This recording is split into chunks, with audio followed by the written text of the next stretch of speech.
we're seeing it, I'm going to speak on this microphone and just verify audio.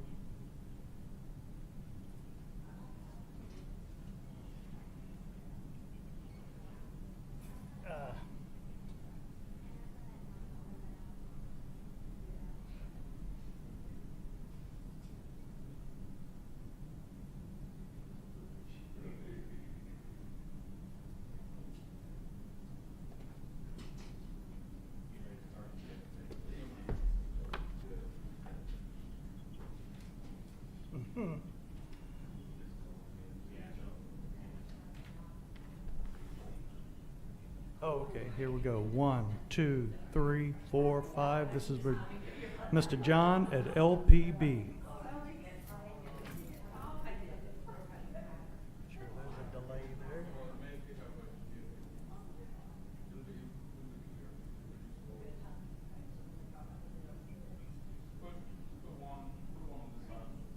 Oh.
And he's been told twice that they're gonna have two. And he said, well, we'll just wait then. So sooner or later he's gonna, trouble is, he's getting to a point where his administration will be over with. After yesterday, it might be sooner than he thinks. That's right. I saw Bill Cassidy last week. I said, Bill, I said, look, he says, we called the White House and all we get is he hasn't made a decision.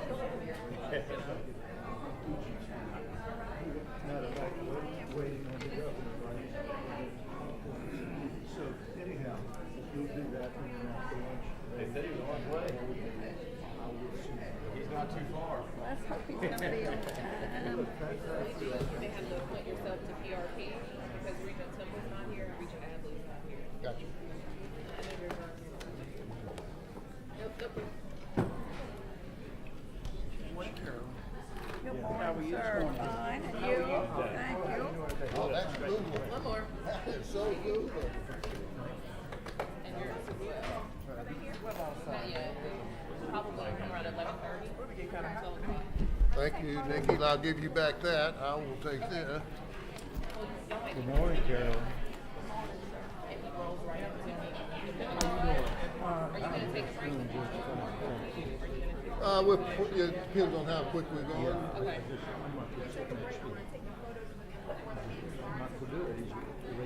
Photos will, oh, yeah.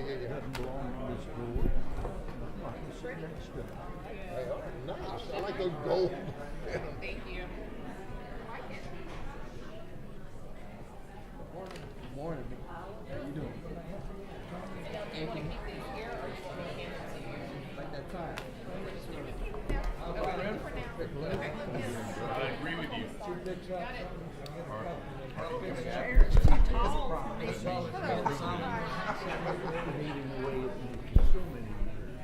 And our coaches should be doing background checks. Mr. Tennyson have a pen. If we're gonna do this on occasion to kids that are really trying to get an education, then why don't we do it to students who are we're paying for them to come to our schools. We're giving them everything free. We do expect them to behave good, but we have everybody say, taking his Bible.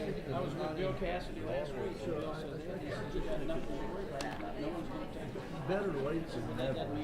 We've got to. So it's me, you got a big backup or anything else, start all over? We have a coach in the beginning. Yes, sir. Your hire sheet. Y'all take a seat, please. Just say something. Hello, Governor. How are you? Doing great, thank you. Good morning. Not like that.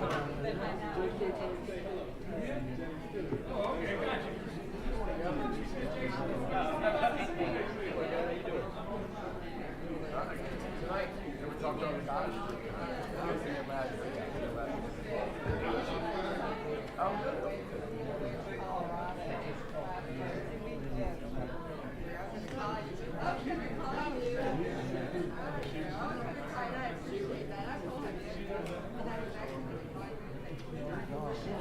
Yeah, sure. It's been a while. About 10 years. Welcome to the board. I've been over here for, they said, last fall.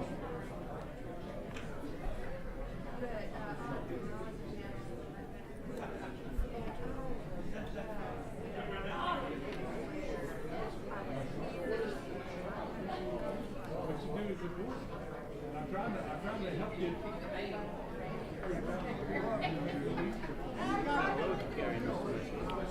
Well, I'm almost finished my curriculum. I have 5 classes a month.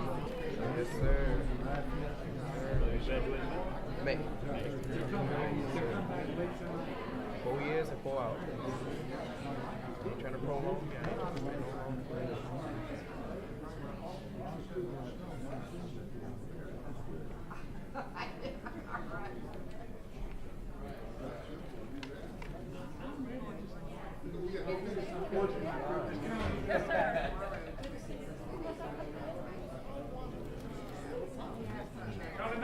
It's refreshing to have a government that gives you Right over We got to have our state.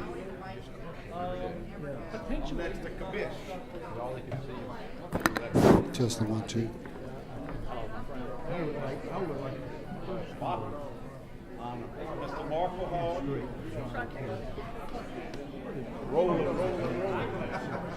And all he does, all he is hurting our state. He's doing nothing to help us. It's hurting us. Absolutely. This happiness looks like the picture people have us in mind is making people. We're gonna keep going out there, so.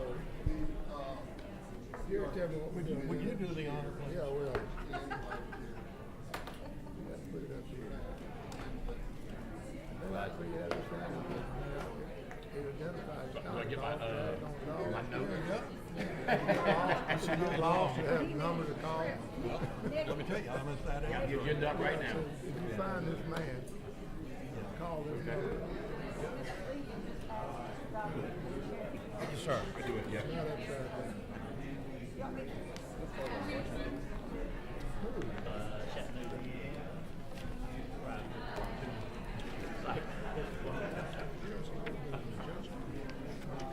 You got a hand up over there, Charlie? Save here. time will be gone. I'm doing well. You getting along all right? You won't have any time. I know it. Yeah, oh yeah. 10:15. I'm gonna give him one more minute. Governor's getting nervous, he's wiggling his hand.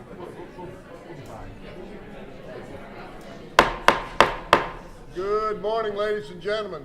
Would you please take your seats?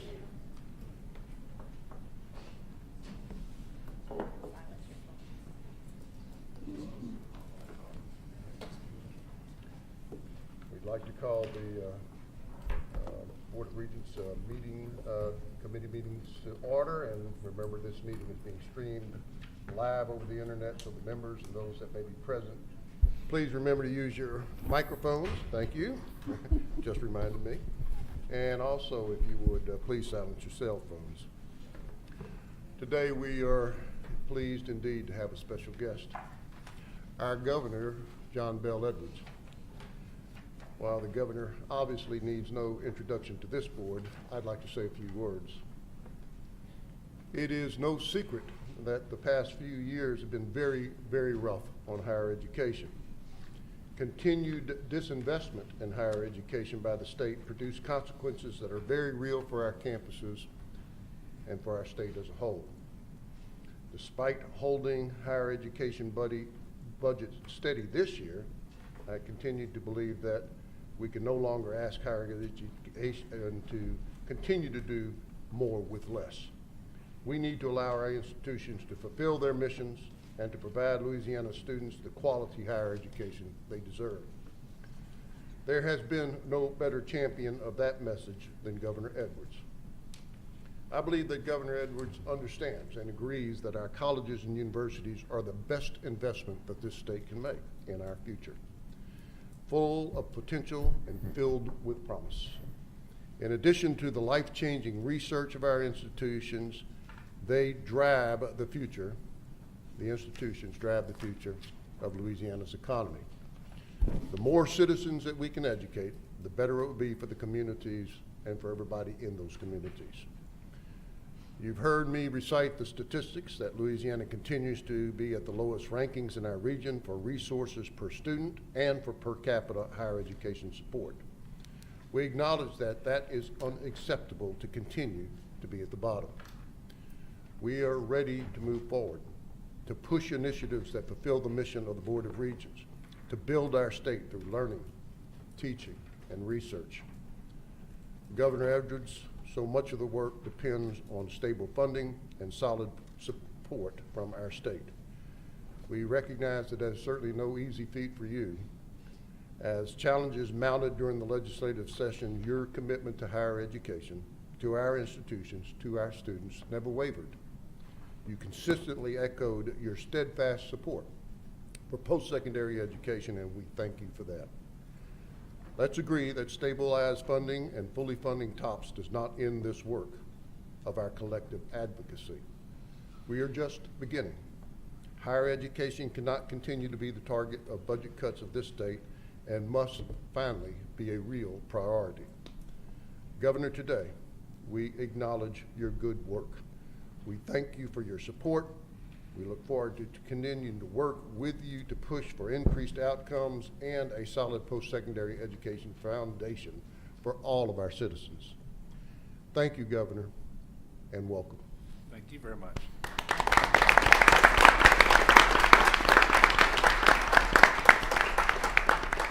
Chairman Levy, thank you very much for your commitment to higher education, your leadership of the Board of Regents, and for that introduction. And I want to thank all of the members of the Board of Regents for being champions for the people of Louisiana.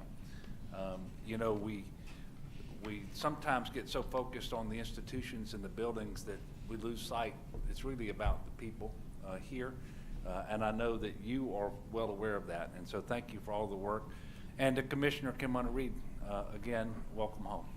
It is a joy to have you in Louisiana, and we look forward to being the beneficiaries of your dynamic leadership and your thorough understanding of higher education and all of its complexities across the spectrum, from LCTCS to four-year institutions to professional schools to HBCUs, all of it. And so we're very, very happy to have you here. As the chairman mentioned, it has been a challenging time. And you all have felt those challenges too, as we have sought to do better under some very difficult circumstances. And quite frankly, we're in a relatively good place today, in large part because of the work that you all did, the advocacy work that you did, reaching out to stakeholders and legislators and making sure that they understood the importance of higher education and its role in our state to create opportunity and to drive investment in our state, the types of investment that create jobs and opportunities and careers so that we can improve quality of life. It was just a few short months ago that we were faced with a very real prospect of losing $1.4 billion in state general fund revenue.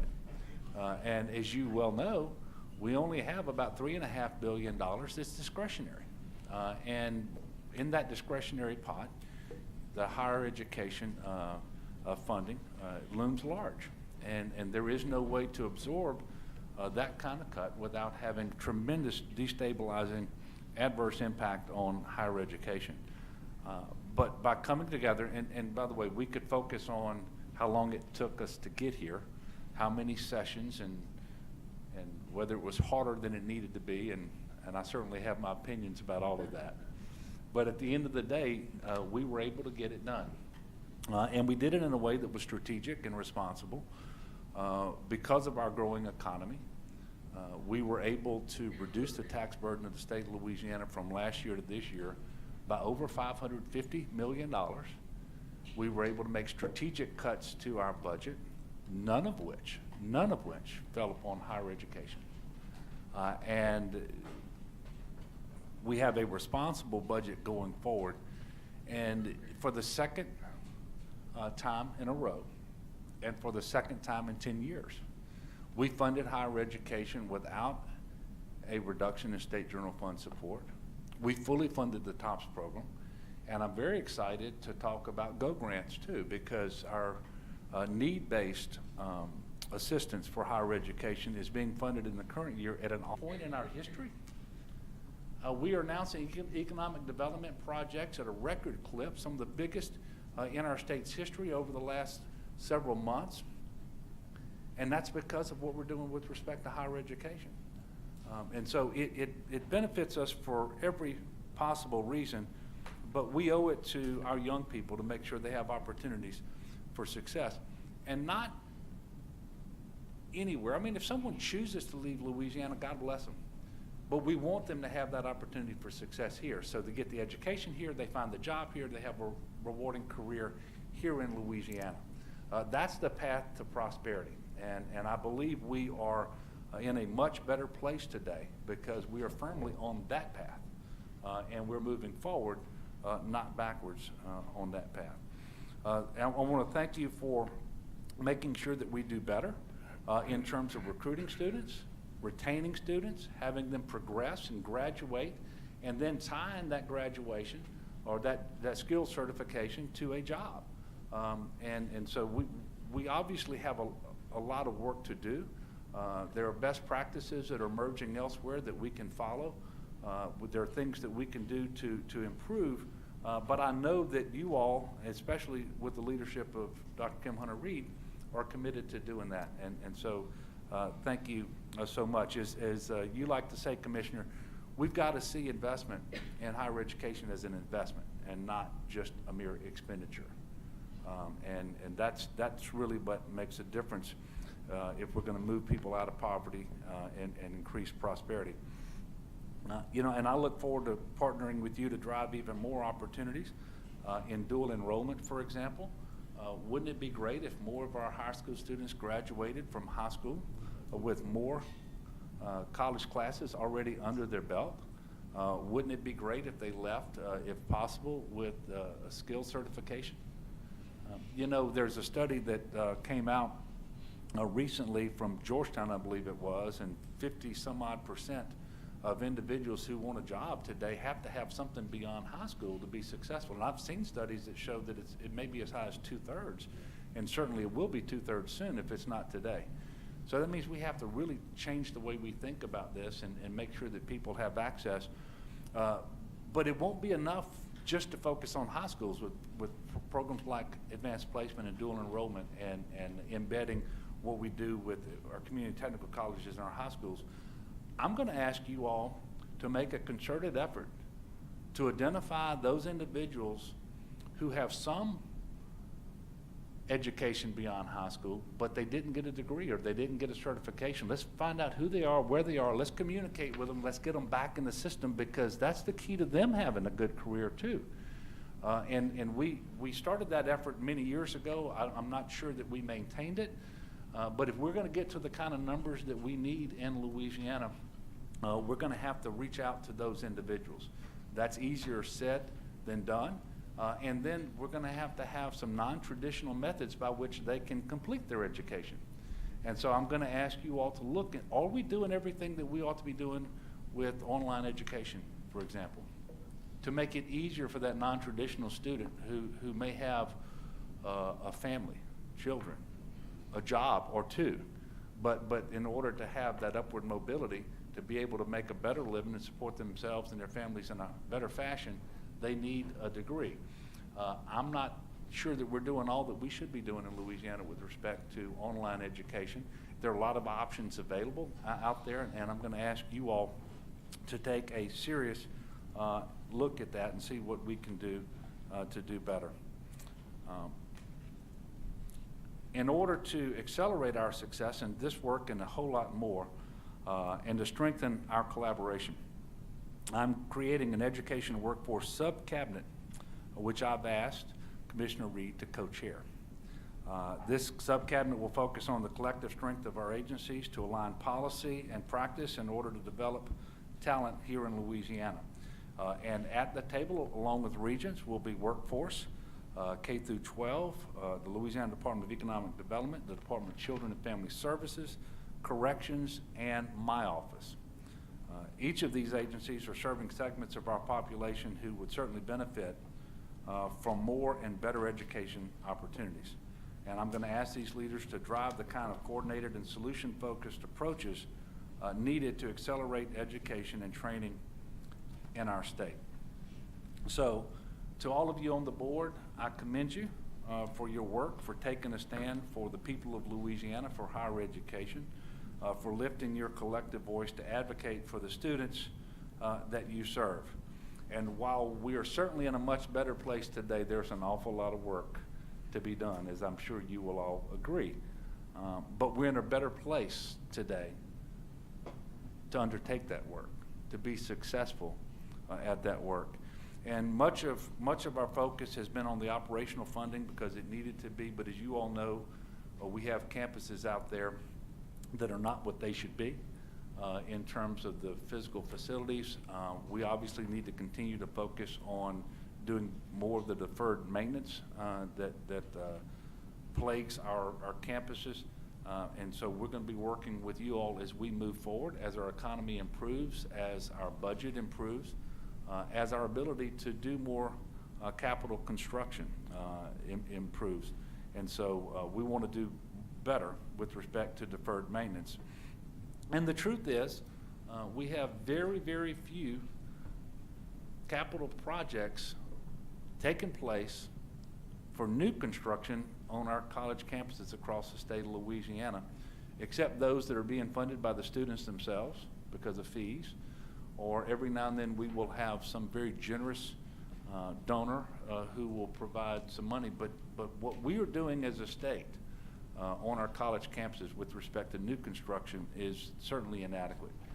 And we're not going to have all that we would want to have overnight, but we need to have a good priority list that we can start to work so that those degree programs that are most important to our state can be housed in facilities that will actually allow those degree programs to move forward.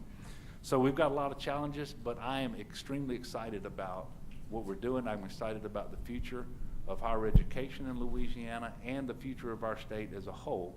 I'm optimistic by nature, and I will tell you, I've always believed that Louisiana's best days are ahead of us, but I certainly believe that having turned the corner, I believe, on all of that incessant talk about cliffs and budget deficits and so forth, we have stability now moving forward, and I believe we have an opportunity to really tackle some of the challenges that have been plaguing us for too long, and your role as regents will be preeminent in the state of Louisiana in making sure that we are successful. I know you're up to the task individually and collectively, so again, thank you very much. We will continue to partner with you all, and so my door is always open, and if you need my attention, if you need assistance, if you need resources, whatever it is, please don't hesitate to let us know. And with that, Commissioner, Mr. Chairman, and board members, I just want to thank you for the opportunity to come over again and speak to all of you this morning. God bless you.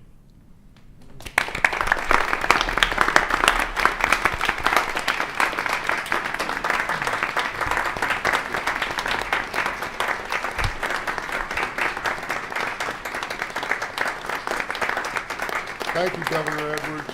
Thank you for your time, and all of the thoughts expressed we adopt wholeheartedly, and we will be to ask you for more, of course, probably tomorrow. Thank you, Governor.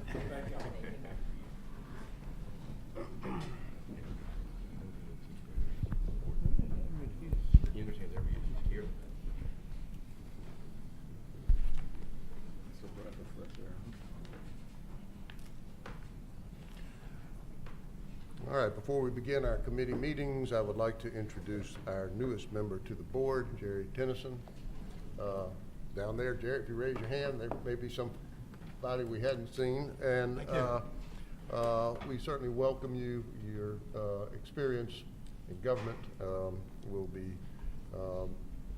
welcome to this board. You could hear from our governor and from this board. We are at a turning point, and from here on, the compass is pointing due north. Let's go. I'd also like to assign the following members to the following committees. Jerry to the Audit Committee, Facilities and Property, Planning, Research and Performance Committee, and Statewide Programs. Marty Chabert as Chair of Academic and Student Affairs. Blake David as Vice Chair of Academic and Student Affairs and a member of the sponsored programs. We will now continue with our committee meetings. So our first committee is the statewide programs, and that would be Regent Seal. Please call your committee to order. Thank you, Mr. Chairman. Uma, would you call the roll for us?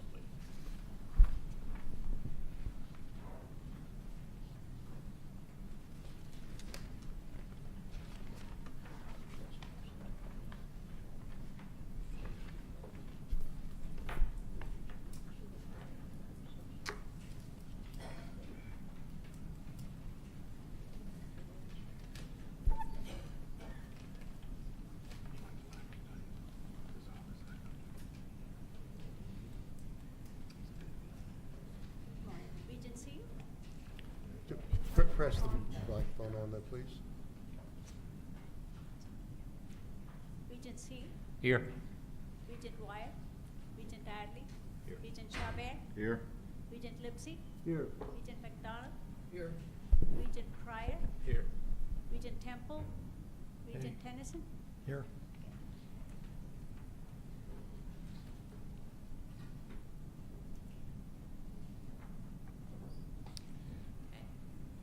We have a quorum? Yes, sir, you have a quorum. Thank you. Then would you please move on to item 3 on our consent agenda? I think Dr. Booty is presenting that item. Is that correct? Yes, sir. All right, Regents, the first item for approval is approval of TOPS exceptions. These are exceptions for students to remain continuously enrolled and to earn the annual credit hours during the required academic year. That mic's still not working. Is this better? Testing.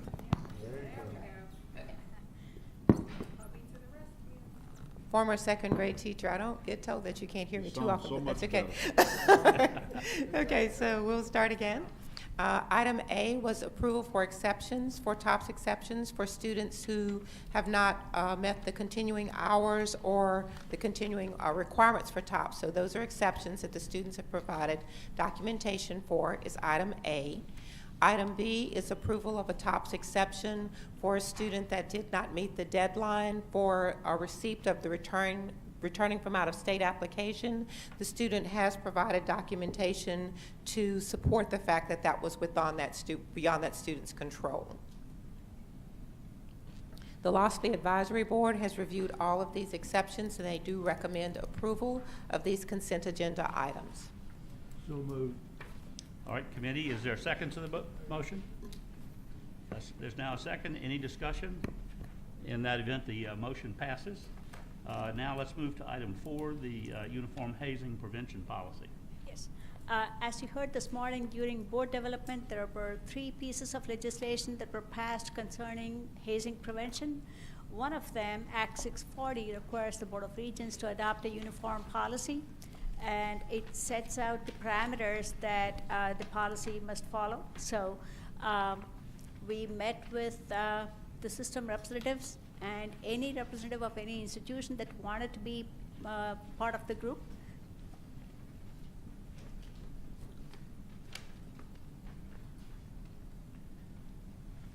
Wait. You could have, should have quit when you were ahead. There we go. Go ahead.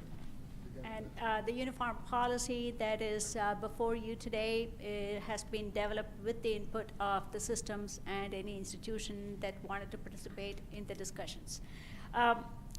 Before we get to the uniform policy, I just want to briefly outline the 2 criminal statutes that were enacted.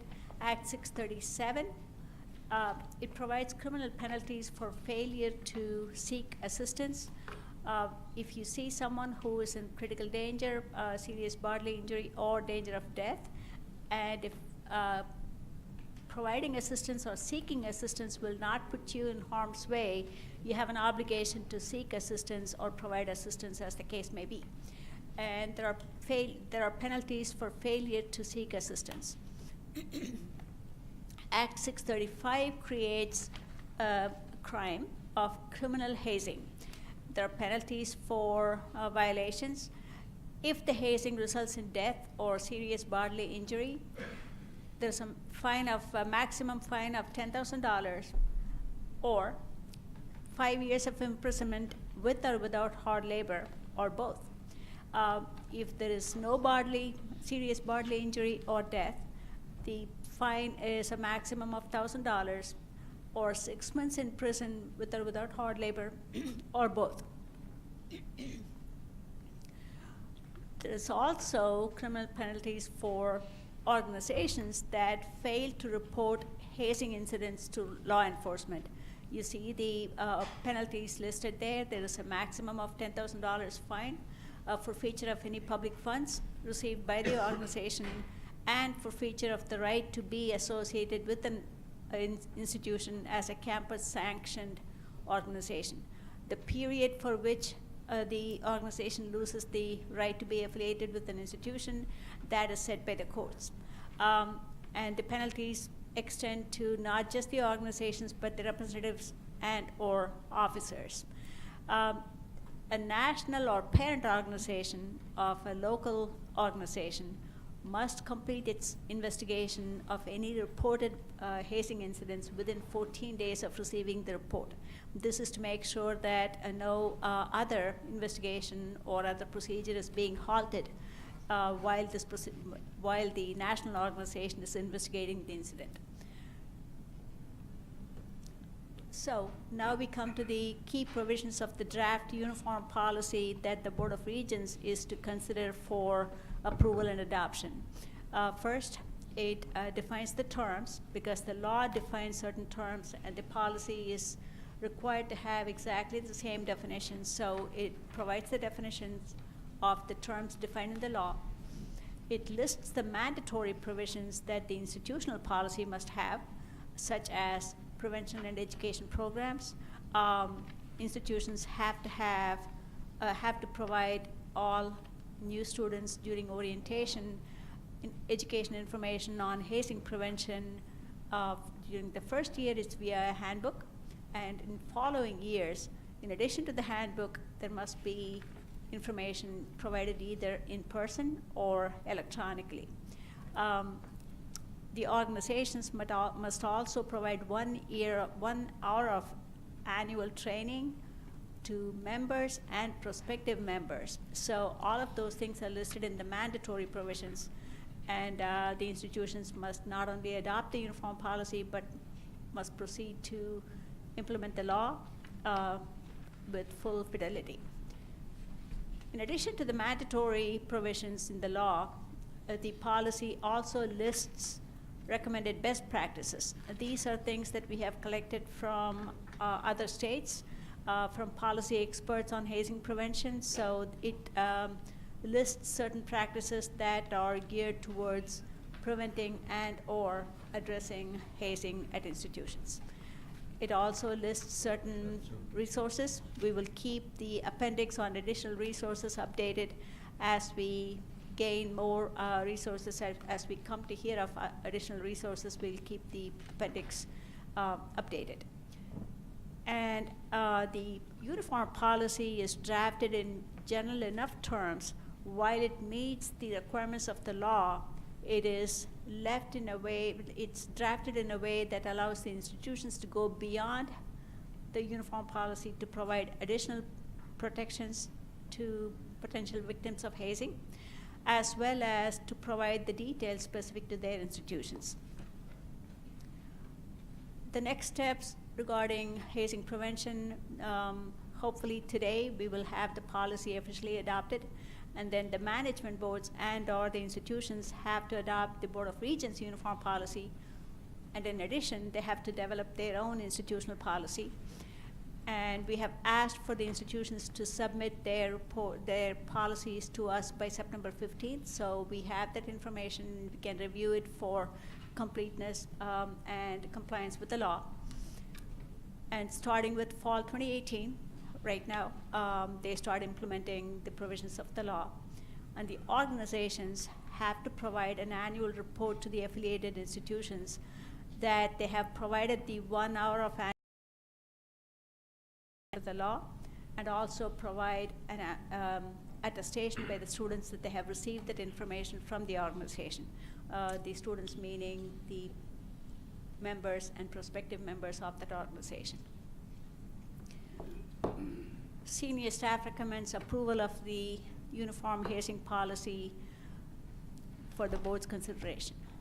All right, committee members, as you've heard, the 2018 legislation requires the Board of Regents to adopt the uniform policy on hazing prevention, and staff has made a recommendation on that policy. Do I hear a motion to approve item 4? I'll move. And a motion and a second. Is there any discussion? Hearing none, then the motion passes. And Dr. Subramanian, would you please present the free speech policy? Yes, sir. The next item on the agenda, this is the campus free speech policy that the management boards are to adopt. This is not a Board of Regents policy. the management boards, in collaboration with the Board of Regents, are to adopt a free speech policy. We have met with the systems and the representatives of institutions, and we have come up with a template for the management board's use. What the law requires is that the management board policy, it must contain certain statements. It actually lists the statements that the management board policy must contain.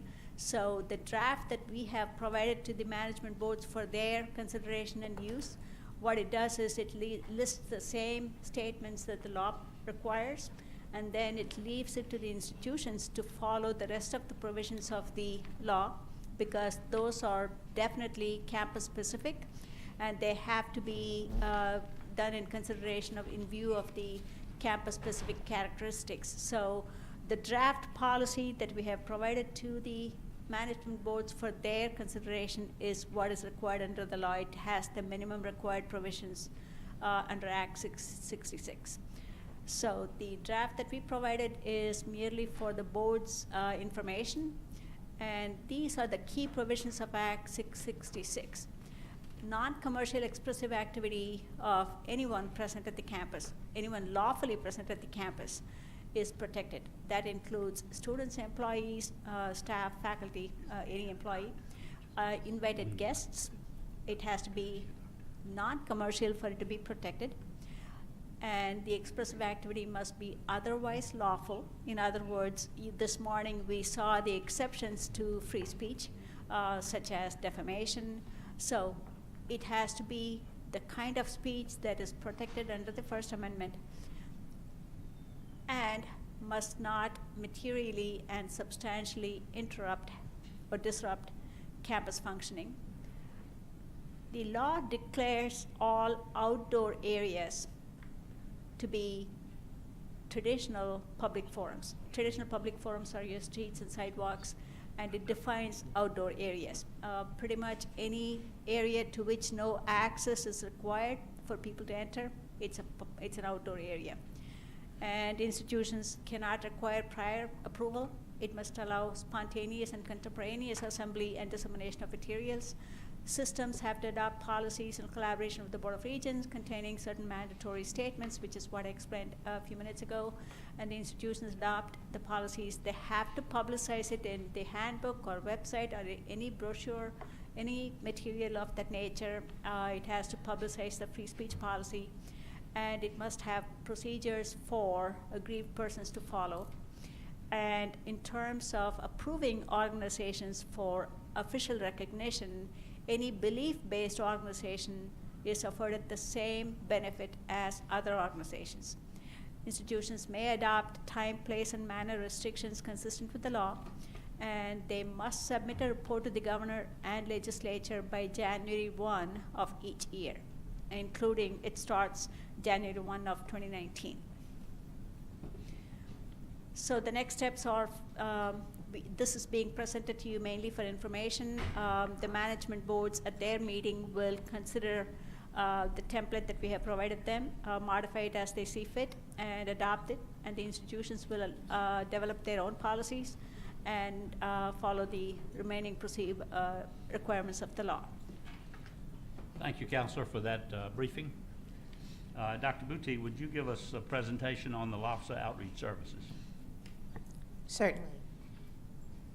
Members, under other business, this is something that Chairman Levy has asked us to provide, which is more information about the activities that we do. So we're not going to go over each one. If you have a question, I'll be happy to answer that. But what we've tried to provide for you are the broad categories of services that we provide. And when we talk about outreach, this is that part of promoting and providing college access, which is letting students know what they have to do to be able to enroll in college, helping them understand what college is that it is not just 4 years, it could be 2 years, it could be college and career, it could be the military, or it could be a certificate or a credential.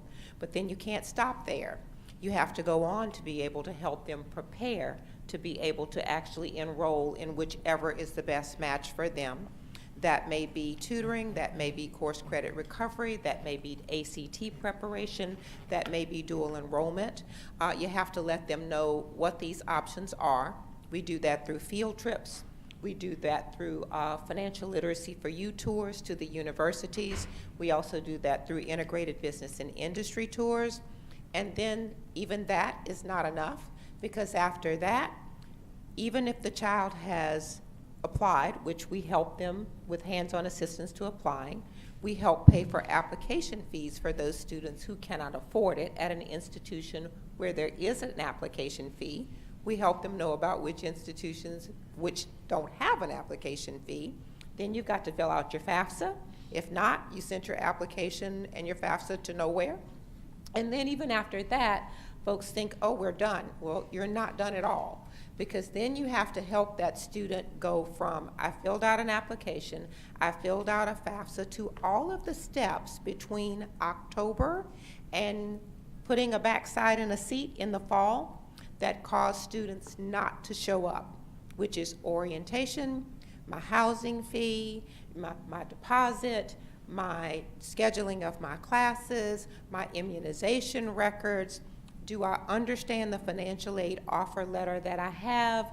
Do I understand what verification is if I'm selected for that? Do I know how to do that? So really what we've tried to put here is a listing of all those services. We've given you a description of it.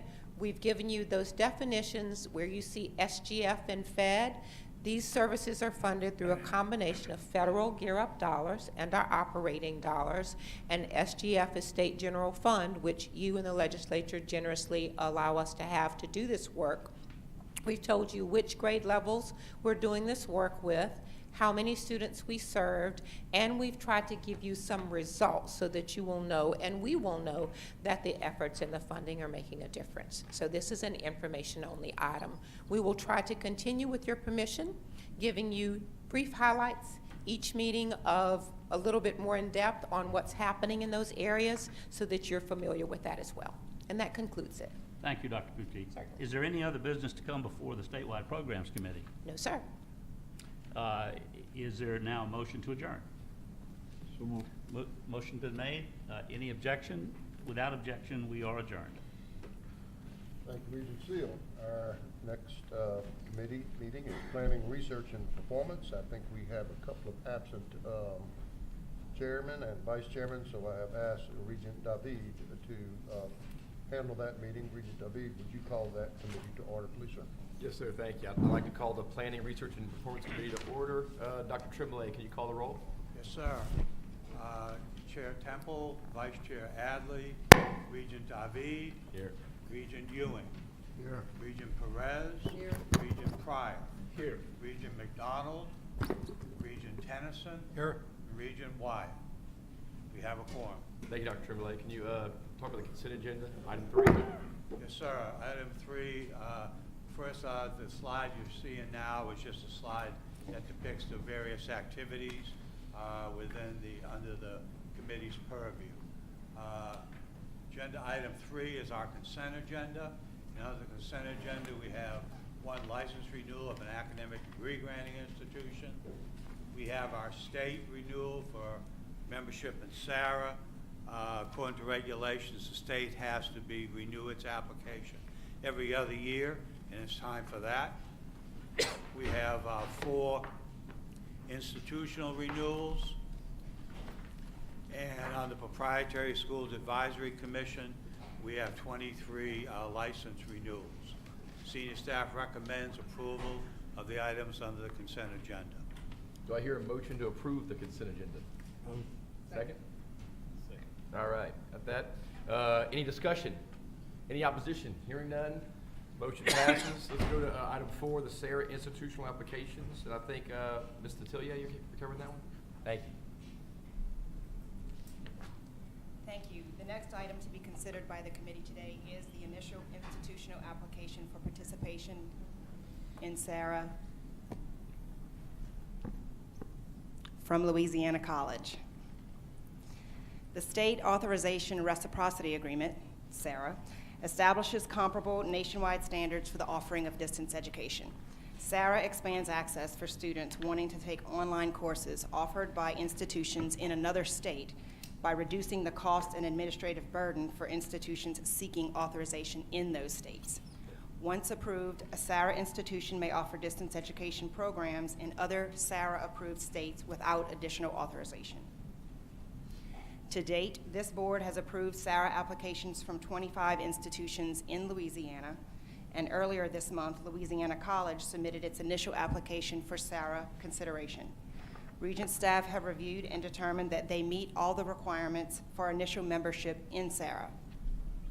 Therefore, senior staff recommends that the committee approve the initial application for institutional participation in SARA for Louisiana College and authorize staff to submit the approved application to NC SARA for final approval of SARA membership. All right, do we hear a motion to approve item 4, welcoming Louisiana College into the SARA fold? So moved. Second. Okay, we got a second. Any discussion? Any opposition? Hearing none, the motion passes. The next item is item 5, LCTCS Go Grant Pilot Programs. That's Dr. Tremblay, I believe. Yes, sir. Can you Thank talk you. to us about that? As you know, our need-based aid program in the state is the GO Grant. Matter of fact, when the governor was making his remarks, he mentioned that he received his first increase in funding. I think that's the first increase in 8 years, so we are pleased with that. GO Grant is restricted to enrollment in credit-bearing courses, and nationwide, community colleges are moving aggressively to non-credit work, and some states in response to this have established need-based aid for non-credit work. An academic year that we just finished, 29% of LCTCS enrollment was in non-credit work. So, matter of fact, Dr. Sullivan, and I'm going to ask him to join me in a few moments, we had a conversation, I think it was around Christmas time, and we said, what can we do considering all this movement to non-credit work? We started talking about not requesting additional funds, but to maybe carve out a piece of the GO Grant funding for this specialized non-credit work. So as a result, they're proposing a pilot program for this year. Similar to GO Grant recipients, you have to be a Louisiana resident. You have to complete the FAFSA. The award is between $300,000 and $3,000, which is the same range for GO Grant. You have to be deemed eligible for Pell, which is, it means you're needy. You don't have to receive Pell because you're not allowed to receive Pell if you're just taking non-credit work. But you'd have to be eligible to receive it if you were in credit work. And you have to enroll in a non-credit program leading to an industry-based certification. In order to launch this pilot, LCTCS is committing that the institutions that participate will provide at least $1 in either aid or a waiver for each $5 in GO Grant dollars that they award to those students. And 4- and 5-star jobs will be prioritized. And the proposed timetable for this pilot is, assuming the board approves it today, we'll spend the next 2 or 3 months working with our partners in LOSFR and LCTCS to come up with the processes to allow them to operate the program, because it'll be different than the regular GO Grant program. The pilot will be launched in January. Keep in mind that many of these programs are only like 50 contact hours, 100. So these programs may be 3 weeks, could be 3 months. So even though it's not being launched till January, by June, this money will have been expended and many students will have been served. And LCTCS will be obligated to come back to us in June to give us the results of that pilot. And depending on the results of the pilot, this board may take another action. So at this point, I'd like to ask Dr. Sullivan to join us for a few moments and share some remarks with us. I don't know if that's working. Thank you. Chairman Levy, Commissioner Reed, members of the Board of Regents, always an honor to be with you. I want to add my, thank you. That's what that word push means. When you push it, it turns it off, right? So there's a training course involved there somewhere, right? That's right. Chairman Reed, I want to add my congratulations. I want to add my congratulations and thanks to you for coming back to our great state and look forward to the great work that we know you'll do with our people. This is an opportunity to take the existing dollars that we have within the Go Grant state need-based aid and apply them to a population that needs this training as much or more than anyone else in the state. I want you to just think for a second about the population we have in Louisiana. 4.6 million people, 2.3 million working age adults, and 1.2 million of those working age adults, they have a high school diploma or less. I want you to just think for a second, for that 1.2 million working age adults with a high school diploma or less, what do you think life looks like economically? What do you think opportunity looks like for them? It's kind of tough. So when you think about the traditional notion of higher education, many of those adults are not accessing higher education in the way that we know they need to today, but they still have responsibilities at home to take care of a family. And so what we're trying to accomplish here is to take what we have learned from 3 years ago from the WISE Fund. Many of you will recall we made about a $40 million investment as a state in the WISE Fund. 12 million of that came to two-year colleges. We were able to take that $12 million and translate it into 5,000 graduates, mostly of short-term training programs that put people into jobs making an average of over $42,000 a year. Think about the difference between $8 an hour and $42,000 a year. That is life-changing. So the request for you today is to give us an opportunity to pilot the Go Grant dollar using all of the same terms that are in place for Go Grant as we know it today, to provide that same level of opportunity to adults all across the state of Louisiana to earn certifications in areas that will help them to be able to earn a living, take care of their families. And ultimately, our hope is they come back to our institutions, they enroll in credit programs, they're able to improve their life circumstance over time and create generational change. There are a number of issues that we still need to work through in this pilot. It is certainly something that, as we look across the country, about 18 states out there are directly funding this kind of workforce non-credit effort. Louisiana is not one of those. What we're looking forward to is a day when we have the kinds of resources we need to be able to provide that training for the adult population. I'll mention, just as one example, this is a discussion that is going on at a national level. If you look back at the PROSPER Act that was proposed as in this past Congress, current Congress, I guess it still is, that PROSPER Act is the reauthorization of the Higher Education Act. Included in that is Workforce Pell, a proposal that would allow for this kind of training to be conducted under the federal Pell program. Fast forward, the most recent version proposed on the Democratic side from Representative Bobby Scott includes a version of Workforce Pell. Clearly, we're beginning to see federal policy shift in a direction where we'll see more and more aid able to be used for workforce non-credit kinds of programming. This gives Louisiana an opportunity to pilot this initiative early on to sort of work out some of the kinks in anticipation that it may happen as a part of federal policy. So with that, glad to answer any questions. I do want to say one thing before I close. I can't tell you how much I appreciate the work of Commissioner Reed and of Dr. Tremblay. This is a discussion as we look back in the time that I've been with the Community Technical College system. We couldn't have had this discussion 2, 3, 4 years ago. It's because of the relationships that we've been able to build, the focus on solving the problems of the state of Louisiana. And I appreciate the great work that has gone on there. Glad to answer any questions you may have. Dr. Sullivan, I first would like to compliment you on the remarkable progress that I've seen during my tenure on the board. But I just have a question about this. I don't think I quite understand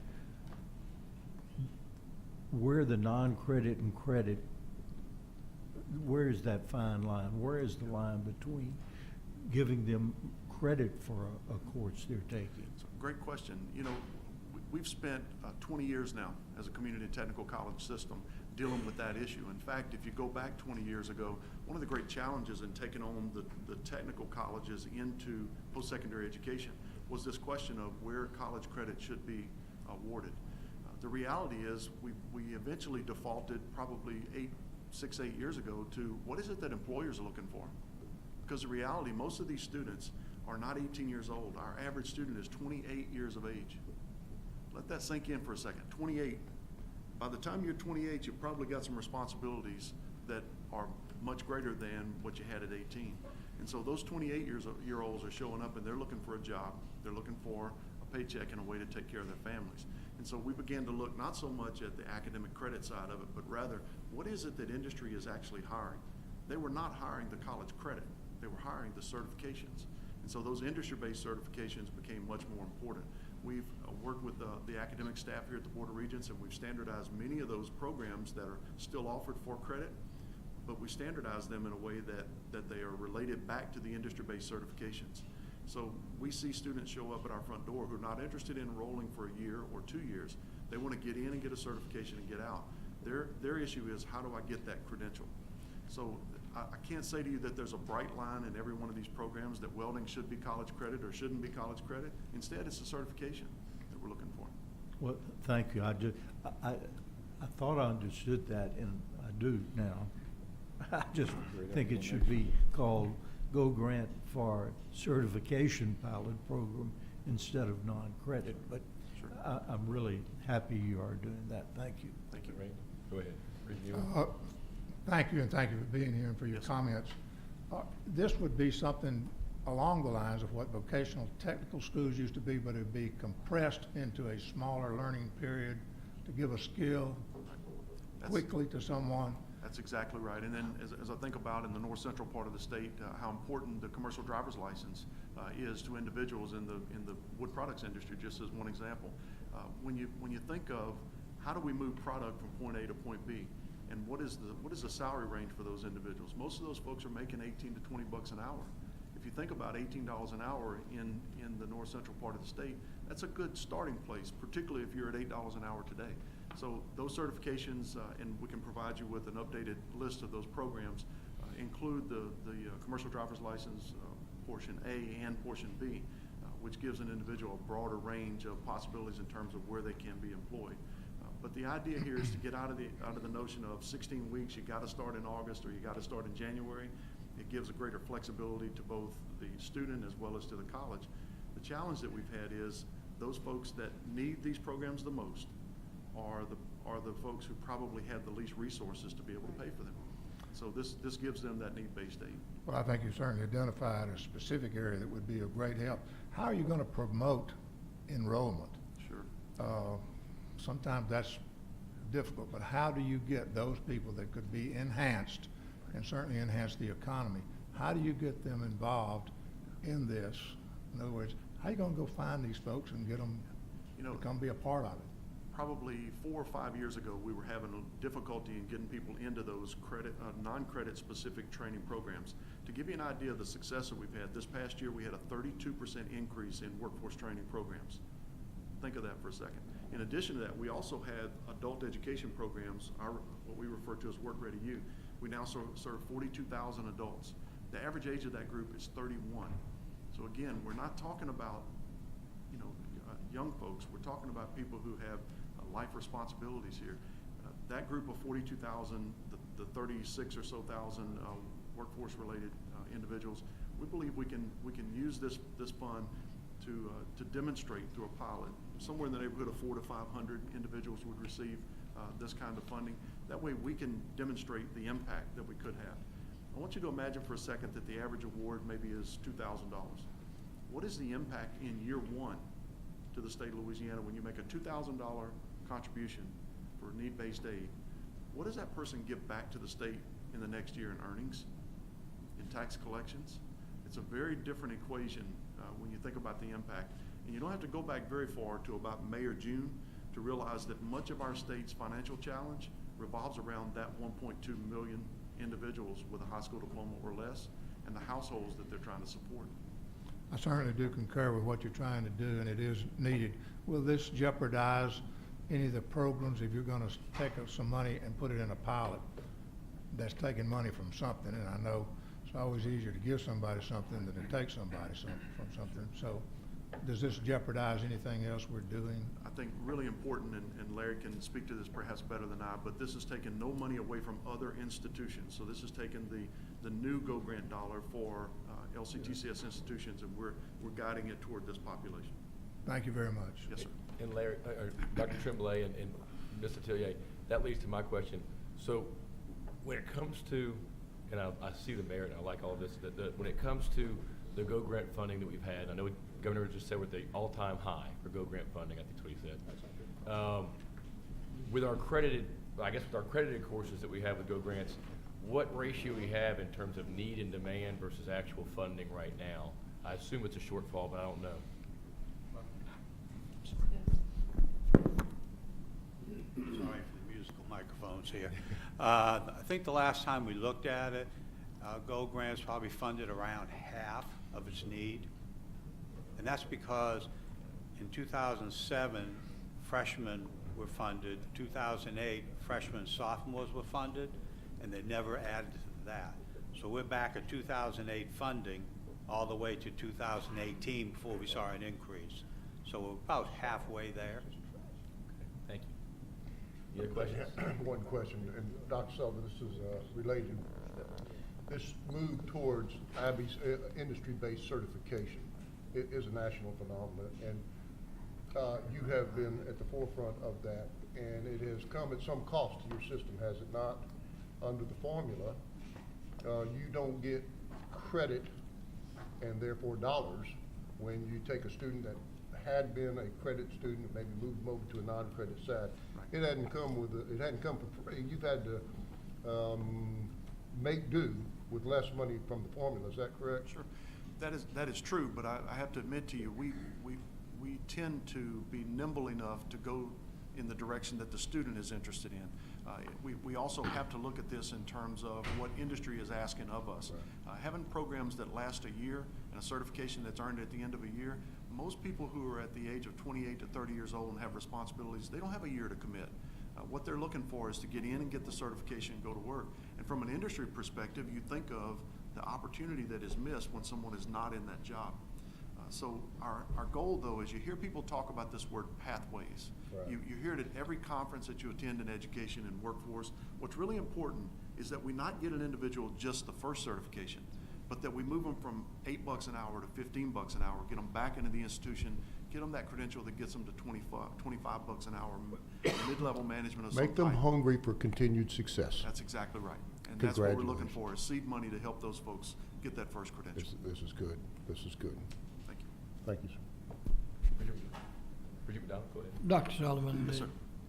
will this, or can you do this? When I think about the person you're talking about, 28, 29 years old, family, responsibilities, are you moving toward offering evening, Saturdays, Sunday afternoon? I remember in the old days, we had classes at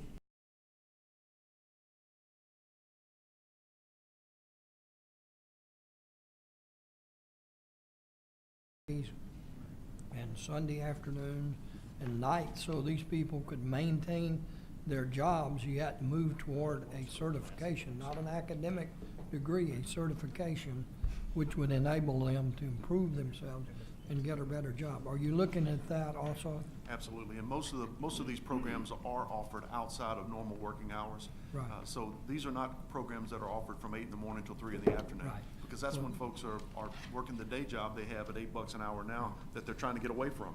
So Right. we offer those programs in a way that allows them to attend in the evenings, in some cases online, and across weekends as well. And that makes it easier for you to recruit because you're offering it hours that if they want to take the advantage of that, they would be able to do so. That's correct. That's Thank correct. you. Good point. Any other questions? Anything I add, Dr. Tremblay? No, sir. The staff recommendation is for the committee to approve the Go Grant program for 18-19 and to have LCTCS report back to the board on the results of the program no later than next June. And do I hear a motion to approve item 5, the LCTCS pilot program? Heard a yes and a second. Any further discussion? Any opposition? Hearing none, the motion passes. Let's move on to item 6, the campus climate survey. I think that's, is that you again, Larry? Yes, sir. Thank you. This item is the Campus Climate Survey Report. Back in 2015, Act 172 was passed, which required a number of things. You'll see those 5 things on your screen. Items 2, 3, 4, and 5 have been implemented. Item 1 is an annual administration of a sexual assault climate survey, and that's what we're talking about this morning. prior survey administrations, the first two were handled by a corporation called Everfi, and they allowed us to do that for free. One of the main reasons we use them. It was administered to all enrolled students on a volunteer basis. That's according to the law. You will see the previous response rates are horrendously low. I will tell you, though, nationwide, that is not far off. These are the types of survey instruments that students are quite uncomfortable about and have very little interest in filling out. We actually went back to the authors and asked if we could change the law to make it not an annual survey. You know, the idea was maybe if we did it 1 year, then maybe the next year we could use the results and implement some changes in programs, so on and so forth. But at that time, the authors were unconvinced about that, so it remains an annual survey. This year, we contracted with our 4 systems with the University of Kentucky for its survey. The survey response was comparable to national response rates. It cost $60,000. That $60,000 was charged to the systems on a pro rata basis based on their total enrollment, so each paid their proportion. There were 7,110 respondents. In isolation, that sounds like a large number, but when you consider we have roughly 215,000 students, that's a response rate of 3.5%. The report that was prepared for us by the University of Kentucky has those following sections: demographics, perceptions of safety, knowledge of resources, some perceptions about responses, some risk factors, some of their experiences, and some of the victims' experiences. I will tell you, it's obviously that the responses are not statistically significant in any range whatsoever. However, there can be some things learned from those who did respond. For instance, approximately 60% of those who did respond did not know how to get help if they were victims. So even though the 7,100 respondents is not significant, what those 7,100 respondents said could be significant. You'll see some of the other findings. Again, 14% responded they've suffered some form of stalking. Approximately half these reported incidents were reported offended by students. 9% were by college employees. Roughly 40% of the offenders were not affiliated with the institution. Some of the recommendations coming out of the University of Kentucky were to provide funds for institutions to offer incentives. Some of the states that have had some success have funding to provide incentives for the student. If you fill this out, you get a $50 off coupon at the bookstore, or some raffle off athletic event tickets, restaurant gift cards, and the like. Public relations efforts have to be expanded statewide. Bystander intervention is important, and we talked about that this morning, as a matter of fact, in board development about responsibilities of bystanders, and then also to expose university and college faculty to the definitions and examples of problematic behaviors. Again, that was covered this morning during board development.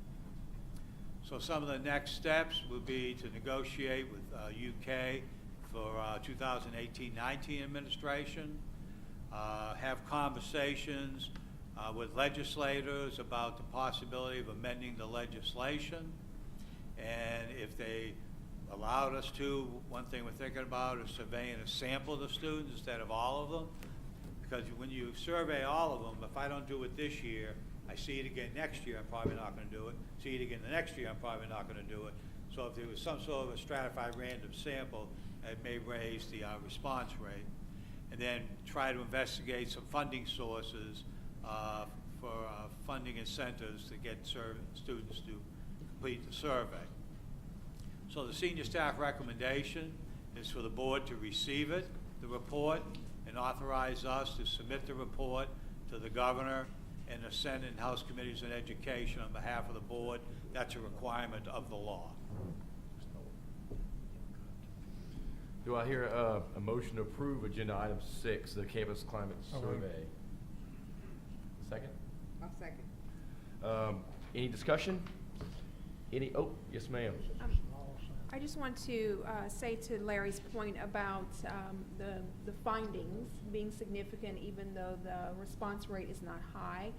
We will make sure, as I know this board will want us to do, that we not only communicate to the governor and to the legislature the findings, but also to the campuses. I think this sits in and is nested in the previous conversation we had about hazing, about free speech.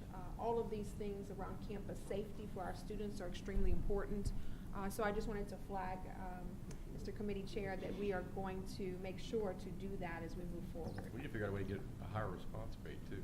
Indeed. Thank you, Commissioner. I was hesitant to second for reasons of clarity, and so I appreciate you providing that follow-up information. Thank you. All righty, any further discussion? Any objection?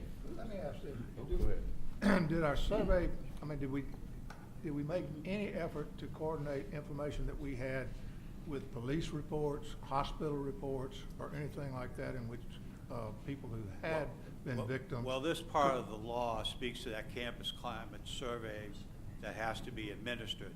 Now, if I could go back.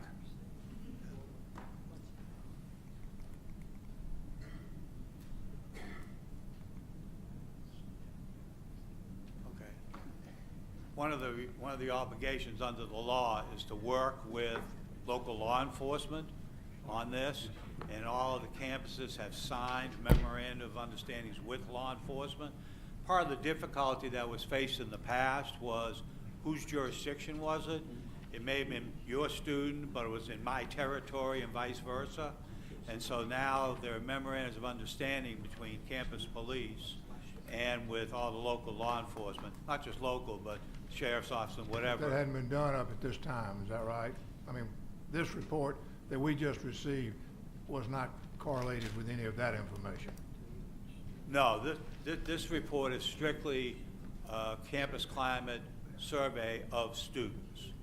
The work with the law enforcement is another part of the law, and those have already been completed. Am I answering your questions? Yeah, you are, and I'm just sitting here thinking, I mean, that's some direct source of information that would seem to me to be very critical to the whole subject, as opposed to... Oh, and I will tell you that those MOUs speak to sharing information and findings and everything else. Okay. I'm just saying that those those MOUs do not play a role in the administration of the campus climate survey. Our 3.5%, which is such a small sample, I mean, you wouldn't decide to run for public office on a 3.5% return of a poll. So I'm just saying, what else could have been done in correlation with other sources of information to give a better picture than we've got today? But I do agree, if you got 48 or 50% of those that did respond and said this is what it was, we just go ahead with what we got and try to improve our technique and our participation. I have a question. What was the cost of this survey, and why was the university? The survey cost, the first 2 years was free. This survey cost $60,000 total, and that $60,000, I mean, if 215,000 responded, it was $60,000. If 7,000 responded, it was $60,000. So it was the administration and the scoring was $60,000. Each of the systems was charged that proportion of the $60,000 based on the proportion of the total enrollment enrolled in that system. Why was the University of Kentucky doing the survey rather than? Well, they have, there's a center, I'm trying to think the exact title of it, at University of Kentucky, here it is, the Center for Research on Violence in Women. So they developed to that survey. And it's been used by many states. Any other discussion? Any other questions? Any objection to the current motion? Hearing none, the motion passes. We'll move on to item 7, Revised Statute 17-1808, revisions to rules and regulations. And I think this is Ms. Detillier? Yes, sir. The next item for consideration today is some proposed revisions to the rules for registration and licensure for degree-granting institutions in Louisiana. Revised Statute 17-1808 requires that all degree-granting institutions operating in the state be registered with the Board of Regents and licensed unless exempt. The rules regarding registration and licensure are published in the Louisiana Administrative Code. Any revisions to those rules must be done according to the guidelines of the Administrative Procedures Act. Our staff recently completed a comprehensive review of our licensure rules, and we are recommending some updates and changes to them. Each of you received a copy of the rules outlining all of the proposed revisions, many of which were very minor, adding a word or here or there to provide clarity, relettering or renumbering of items. A few of the more substantial revisions include a clearer explanation of the payment schedule for licensure fees. In line with some policy changes that were made by Bessie and DOE, we eliminated some language that is no longer applicable to teacher and education leader courses or programs. And we added some language to include delivery method of instruction, which would include online and hybrid-based programs when institutions are considering the requirements related to things such as library access and student orientation. This slide, although you can probably not read it, is just to illustrate that the approval of you today, the approval of the proposed revisions by you today will be the first of many steps that we will undertake in the rulemaking process before the final revised rules are published in the Louisiana Administrative Code. So the earliest that this will be complete and published is likely January. Therefore, senior staff recommends that the committee approve the proposed revisions to the rules for registration and licensure of degree-granting institutions and authorize staff to proceed with the rulemaking review process outlined by the APA to obtain final approval of the amended rules for publication in the Louisiana Administrative Code. Do we have a motion to approve the senior staff recommendations? So moved. And a second? I'll second for purposes of discussion. Okay. So is there any discussion? What kind of programs are we talking about here? What kind of certifications? Did I miss With that? the elimination piece, Well, both of them. What kind of programs are we talking about? Authorizing staff to proceed. Registration and licensure of degree granting institutions. What specifically are you discussing here? Okay. We have that question. Yes, RS 17-1808 requires that all institutions operating in the state register with us, and those that are not otherwise exempt must be licensed by us. So for instance, the University of Southern California will come in and they want to offer a graduate degree online in education, and it includes an internship, a student teaching or something like that. By law, they must be licensed by us, so they must follow this licensure procedure. We used before SARA, and I'll speak about that under other business. Before SARA, we had roughly 130 licensed institutions. Now, because of SARA, it's probably down to like 40. But these institutions, I would say of the 40, 36 of them are out-of-state institutions. Most of them are regionally accredited. A few of them are nationally accredited instead of being regionally accredited. And most of them, you're familiar with them. I'm talking about Vanderbilt University, Ohio State, Boston University, Southern Cal. These are institutions that are offering online instruction to Louisiana residents that require some activity in Louisiana. Most of these are health-related programs, so it would be a BSN program or a doctorate in nursing, or a nurse practitioner would be more common, and it requires some work here in Louisiana, so they must be licensed by us. Does that respond to your question? That answers my question. Thank you. Thank you. Any other discussion? Yeah, Larry, the participant has to be a Louisiana resident? For what Yeah, if someone is trying to get a degree, let's say a bachelor's in nursing or whatever, and Ohio State's offering it. If you went online and you applied to Ohio State University in the nursing program, and it required some student practice in here, Ohio State University has to get permission from the state of Louisiana to offer that program to you. Okay, and but they're seeking a degree from Ohio State, Oh, not Ohio a State, Louisiana yes. institution, right? Yes. Okay. And so if there's some type of practitioner or system that needs to be done in Louisiana, then that's where we get our jurisdiction. Yes. If it's fully online, no one ever touches down here, and they never have to do any work here other than on the computer, it's exempt from licensure. Matter of fact, the great difficulty there is knowing it's even going on. Because how would I know? Right. If you applied to Ohio State University for a degree in history, and you took all your courses online, I wouldn't even know that.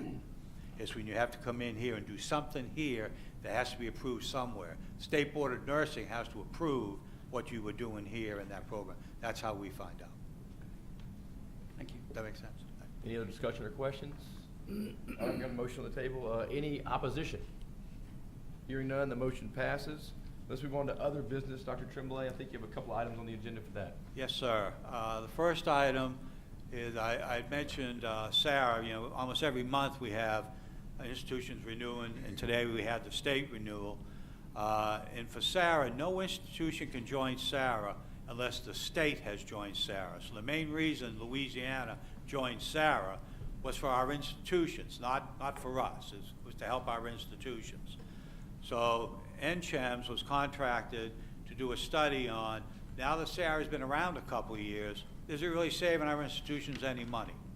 So NCHEMS came in and did a study, and I won't bore you with all the ingredients here of all that happened, but they estimated for the state of Louisiana that for initial authorization, because when you first get licensed, it's usually a more expensive process than when you renew your license. That's not true for people coming into Louisiana, but it is true in many states. Savings to the institutions in Louisiana.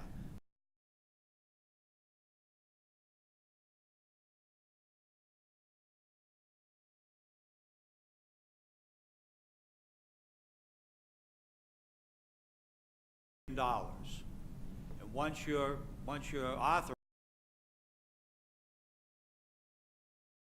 annually to our campuses on authorization costs, that's the amount of money they would be paying in fees to other states to operate in those other states.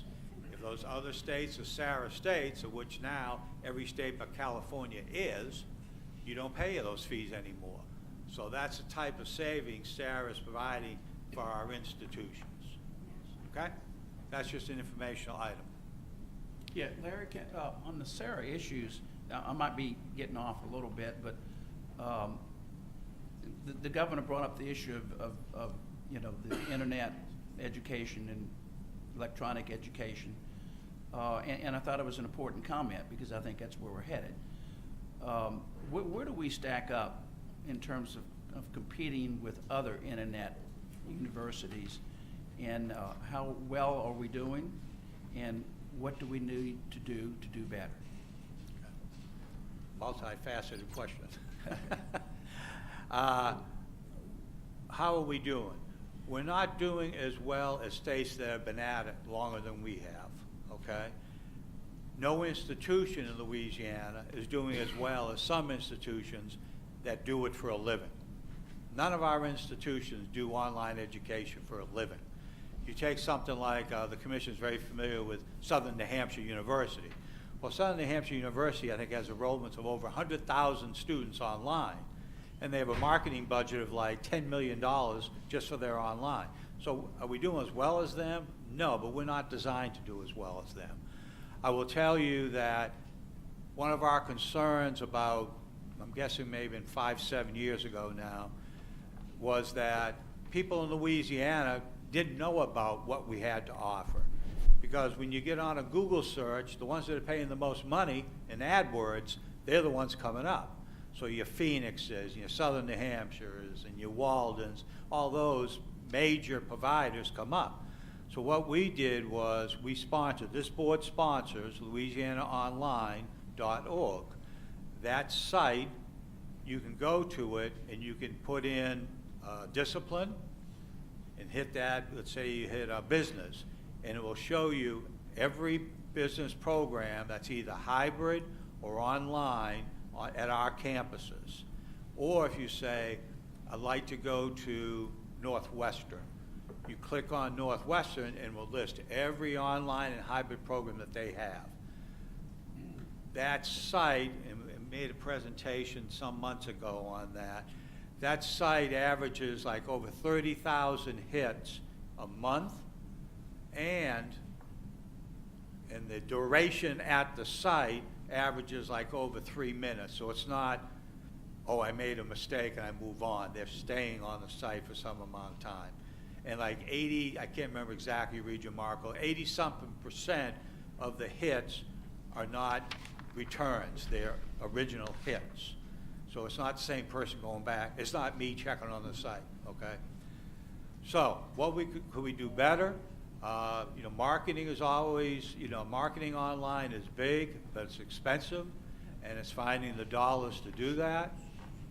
But we have, I think, as of today,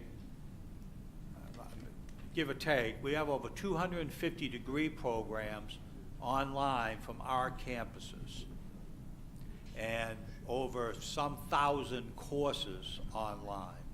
Now, many of those courses online are being taken by students in the residence halls. I'd rather stay in bed and play with my computer than get up and have to get dressed and go to an 8 o'clock class. But most of them are in-state, but there is a proportion that are out-of-state. That's impressive numbers. And to me, I don't think there's easier access to education than there is online.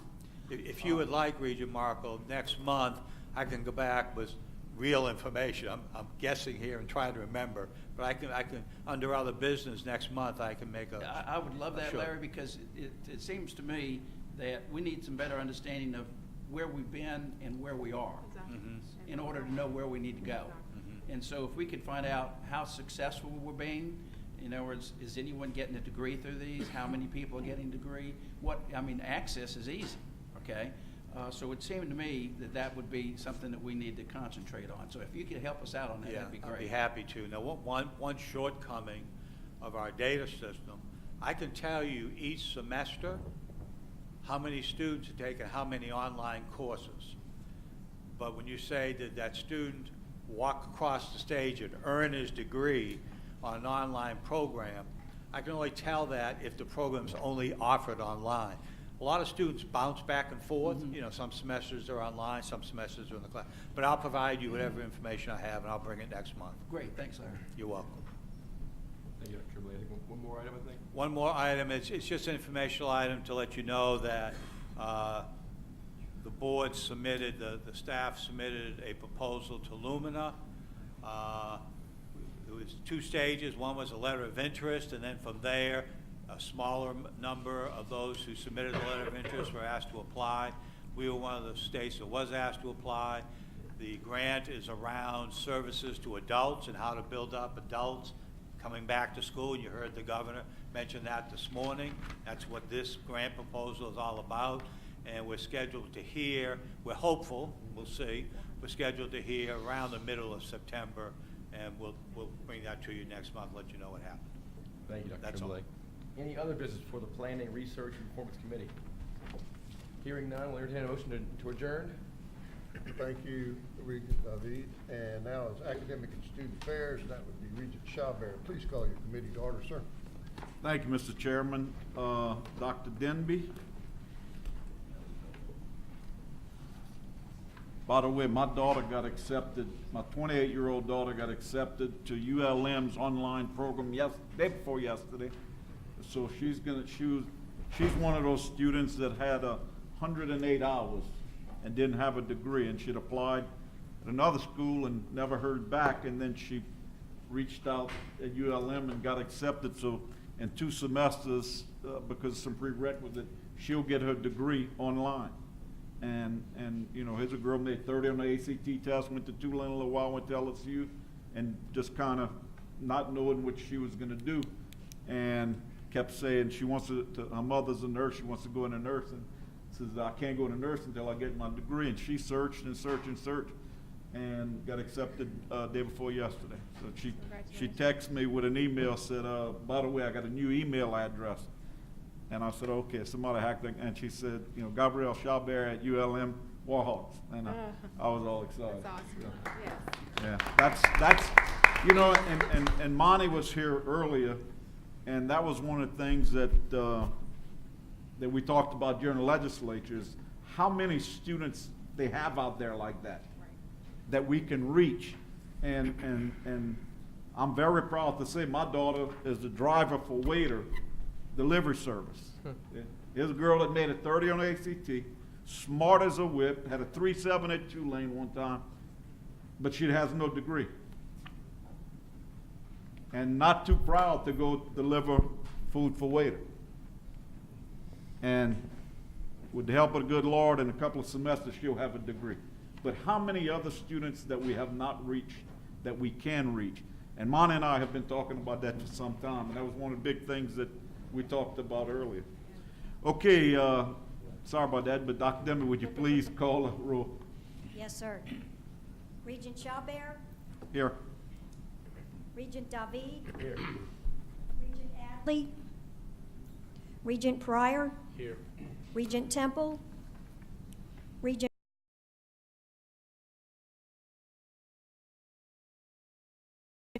LSU representative? Here. Southern University representative? Here. And UL representative. We have a quorum. Thank you, Dr. Denby. Would you now present the item 3 on the agenda, the consent Yes, sir. agenda? Well, first, I just wanted to quickly go over to remind the committee what our primary functions are, which are to deal with academic programs and the curriculum inventory, which is directly related to the work you do on approving or terminating academic programs.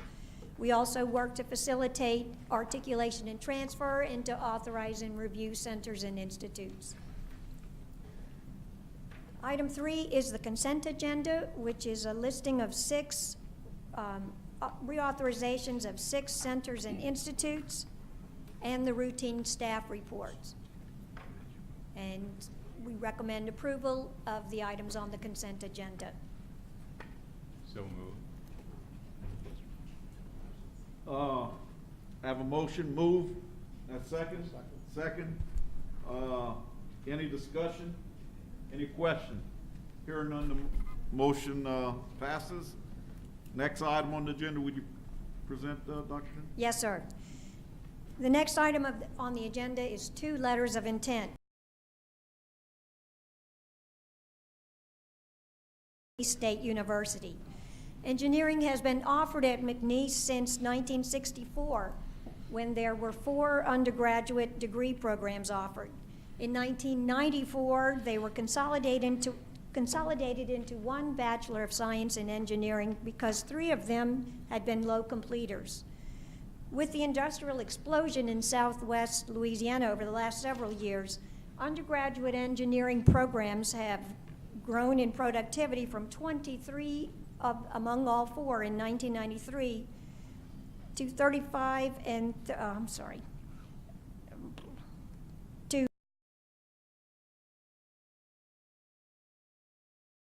and mechanical engineering, which produced 8 and 3 graduates in 1992 and 93, produced 35 and 32 in 2017 and 2018 as a concentration in the Bachelor of Science in Engineering. McNeese is asking to break out the mechanical engineering to a separate degree again, so that graduates would be better able to respond to job postings that require a Bachelor of Science in Mechanical Engineering degree. There were 241 majors in the ME concentration last fall.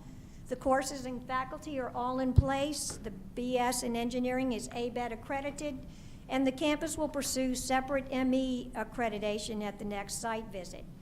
McNeese submitted a letter of intent, but because everything is in place and the change would essentially be on paper, staff acquired the information we needed and recommended that it be treated as a proposal and approved as a new old program.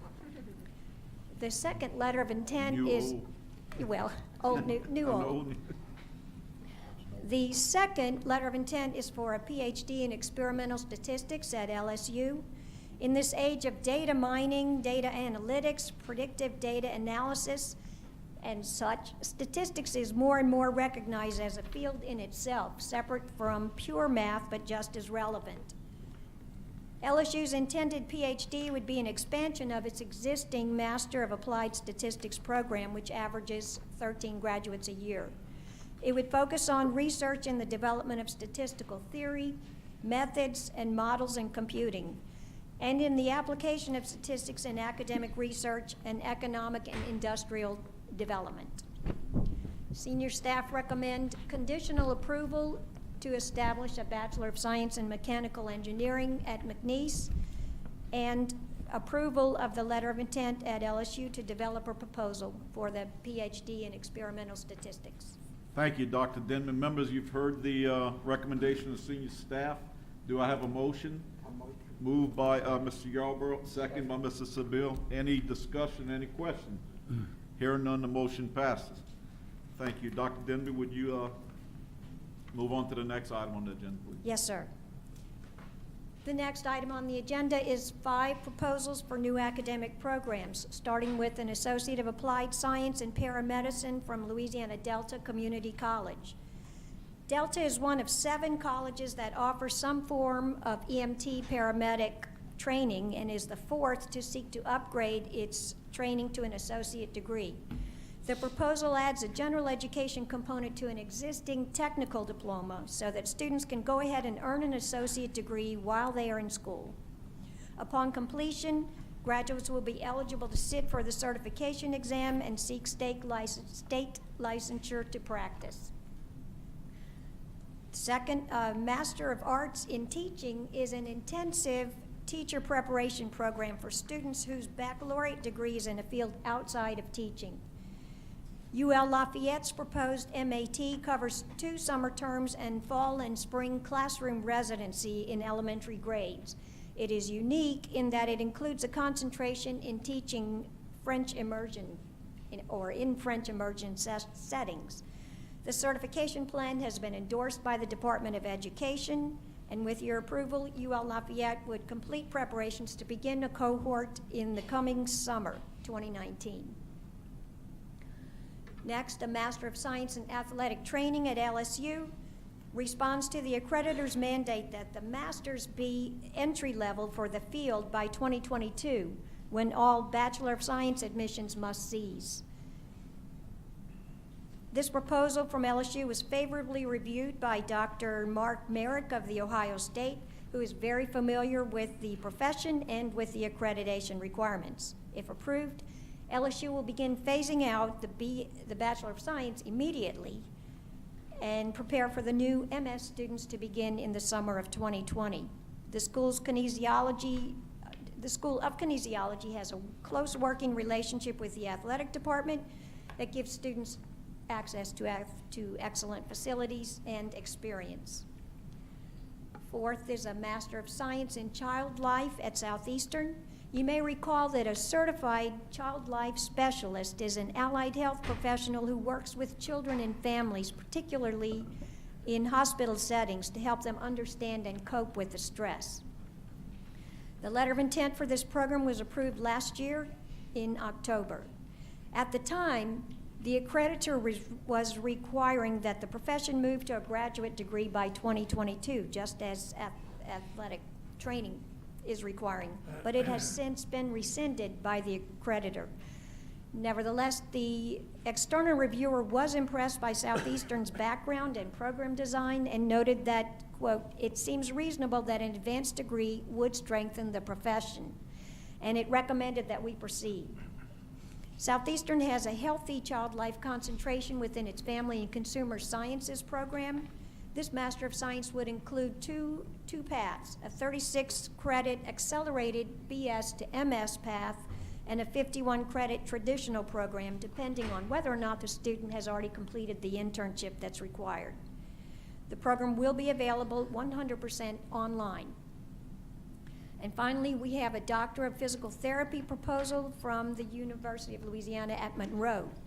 After ULM's letter of intent for a DPT was approved last August, they developed a program proposal and had it reviewed by 2 external reviewers, one through the Board of Regents and one hired separately by the campus. Both reviewers made similar observations which the campus has addressed completely. For example, ULM has been negotiating with VIA College of Osteopathic Medicine to share an anatomy faculty member and its use of the VCOM cadaver lab, which will save the university money and give students access to what they need. Similar to the preparations that Grambling faced for its nursing program, with your approval, ULM will be hiring a program director and a director of clinical education to begin preparing for implementation. They'll have to recruit an advisory board, line up clinical sites, finalize courses, develop policy and procedures manuals, and recruit faculty and students to bring it all together so that they would be able to enroll students in the summer of 2020. These are the proposals before you. Senior staff recommends that the committee conditionally approve all of the proposed programs. Thank you. Regent McDonald has a question or comment. Yeah, I would just want to call attention, the board has approved the medical school at ULM, and we will be breaking ground in September. And now we're coming forward with a doctorate in physical therapy. We'll be coming shortly, Dr. Denham, with a doctorate in occupational therapy, because those requirements are coming in place, and a lot of schools that offer those programs are going to have to move to the doctorate level. But with these doctor degrees and a doctor in pharmacy, which is one of the outstanding pharmacy schools in the South, I just want to call attention to the board that the university is becoming one of the major medical science centers in the South, and we're very proud of that. Now, new commissioner, I've talked with her about that, and we're moving forward. I'm very proud. Dr. Penny, Vice President of Academic Affairs for our university, is here today, and Dr. Penny, we appreciate you being here and leading us forward in those programs. Thank Raise you. raise your hand, Doc. There you go. Thank you, Regent McDonald. Question from Regent Markle? Dr. Denby, please educate me a little bit on the Masters in Child Life. Let's talk about the bachelor's first, okay? What are the numbers in that? What are we looking at, and how long has that been part of our educational system? It has been part of our educational system for quite a while. We do not have any separate child life bachelor's degrees, but Southeastern and Louisiana Tech both offer concentrations of that. It's a pretty complex field where there are courses that students take, and then they also participate in a practicum. It's kind of like a counselor who knows medical terminology and life in a hospital, that mostly works with the families and the kids that are sick to help them navigate through the system. So there's no degree right now in child life that we offer? We do not offer such a thing, but it is an accredited program and a certification that people can earn. So, so we're going to go from offering nothing to a master's degree? We don't offer a separate bachelor's degree in child life, but we do, with that concentration that is within the family and consumer science, we do, I mean, it is a whole program that is within family and consumer science. So yes, sir, we would be going to a master's degree. Right now, Child Life at Southeastern is graduating enough students so that it could be a standalone program, but it has a common core and so much in common with family and consumer science that it has been separate in that way. Do we know what this would cost us by any chance?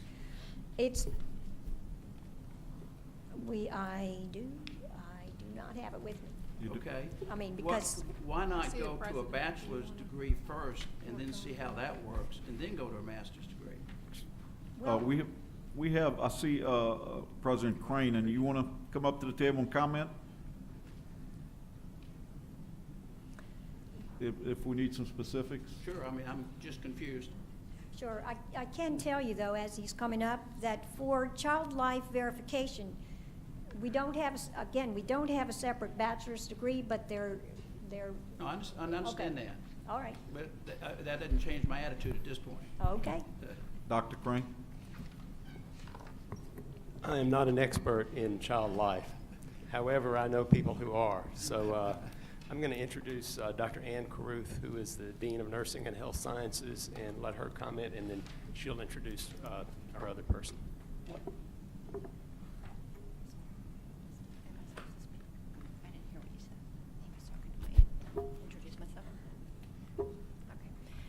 Hello, my name is Ann Carruth. I'm the Dean of Nursing and Health Sciences, and have the pleasure of being the Dean over the Family Consumer Sciences program with a concentration in child life. And so we've had a lot of experience with that, and I'm going to turn it over now to our faculty and program director to give you some more information about the program and to answer your questions specifically. Thank you.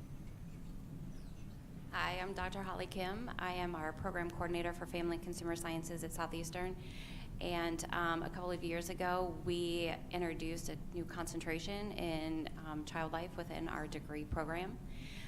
Within that concentration, our students take more directed courses in theory and guidance of play, hospitalization, stressors on children. And then they also complete a 120-hour practicum where they actually work with child life specialists in the hospital setting. After that, when they successfully complete the practicum, then they are eligible for a 600-hour internship program under a child life specialist within a hospital. The reason that we wanted the master's degree is because the internships are very competitive, and our advisory board of child life specialists has recommended that our students have additional training and education before they come into the hospital setting to actually work with children and families. Also, at the time of the letter of intent, the master's degree was going to be required in order to sit for the certification exam for child life. And we anticipate that that is going to occur within the next couple of years. Regent Markle, you good? I don't know. Any I further? understood what you said, but I just don't understand why you make a quantum leap from they're somehow combined in this one program. They're not getting a Bachelor of Science degree in it, but we want to jump forward to a master's degree because someone else says we should do that. Regent Markle, there is a commonly referred to concept of skating to where the puck, not where the puck is, but where the puck is going to be. And in this case, as the case with many programs like this, the evolution of the program is taking it to a master's degree. That decision had been made, and that's what initiated this whole conversation and process. The accrediting agency pulled back from that. My understanding is they haven't pulled completely back from doing that. They are delaying it. But eventually, we still think they're going to require, as a minimum expectation, the master's degree. So rather than take a program right now that is a concentration and very close to being a separate bachelor's degree, creating a bachelor's degree and then having to come back in the near future and ask to create a master's degree, we're trying to get to where the puck is going rather than where it is right now. Why not go to a doctorate degree then? I mean, if you take that argument to its logical conclusion, you want to start with a doctorate degree. Well, no, they...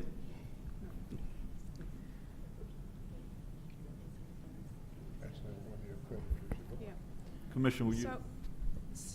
So let me try to help a little bit because Dr. Denby and I had this conversation about when the accreditor moves and how we want to make sure we're not disadvantaging students.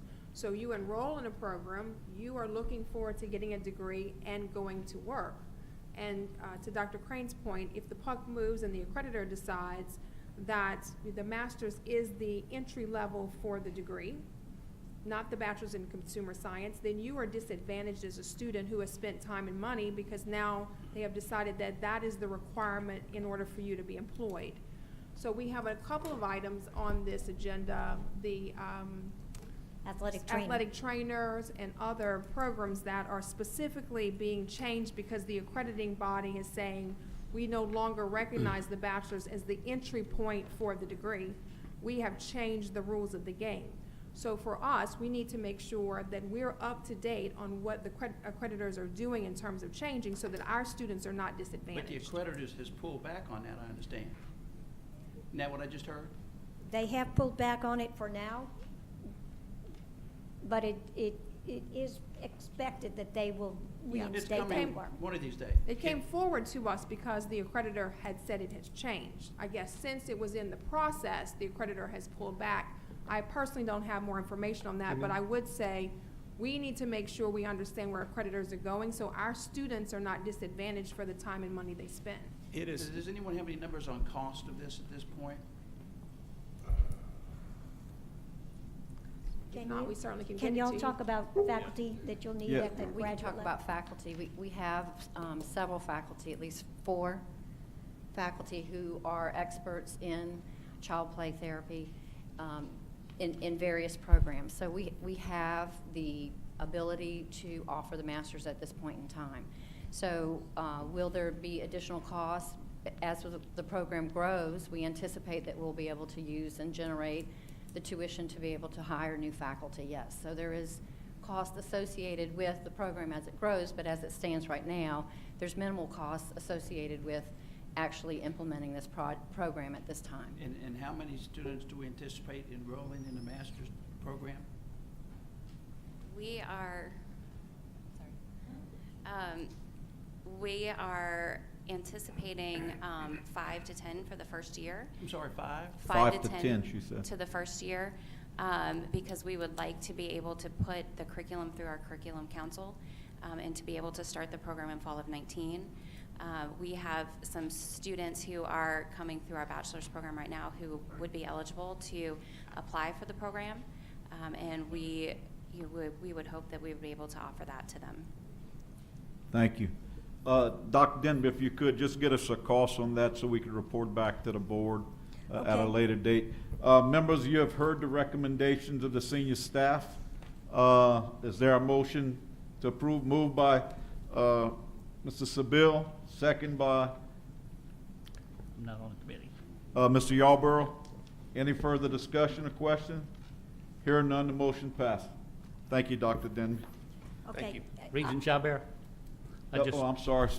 I just would like to note that Southeastern has just now been included in America's top colleges, the list of 650 of the top colleges, and it joins a number of other institutions in Louisiana in that list. So. Proud to hear that. Congratulations. Dr. Denby? I can tell you on Child Life in the proposal, they will be needing to hire a program coordinator in year 2. So the projections were that it'd be $14,000 in year 1, but $72,000 in years 2 through 4, which they expect would be covered by tuition from students who are coming to the program. Okay, thank you. Yes, sir. That's it. We have item C. Yes, sir. Item C is a request from UL Lafayette to terminate its Bachelor of Science in Dietetics program due to high costs and basically low enrollments.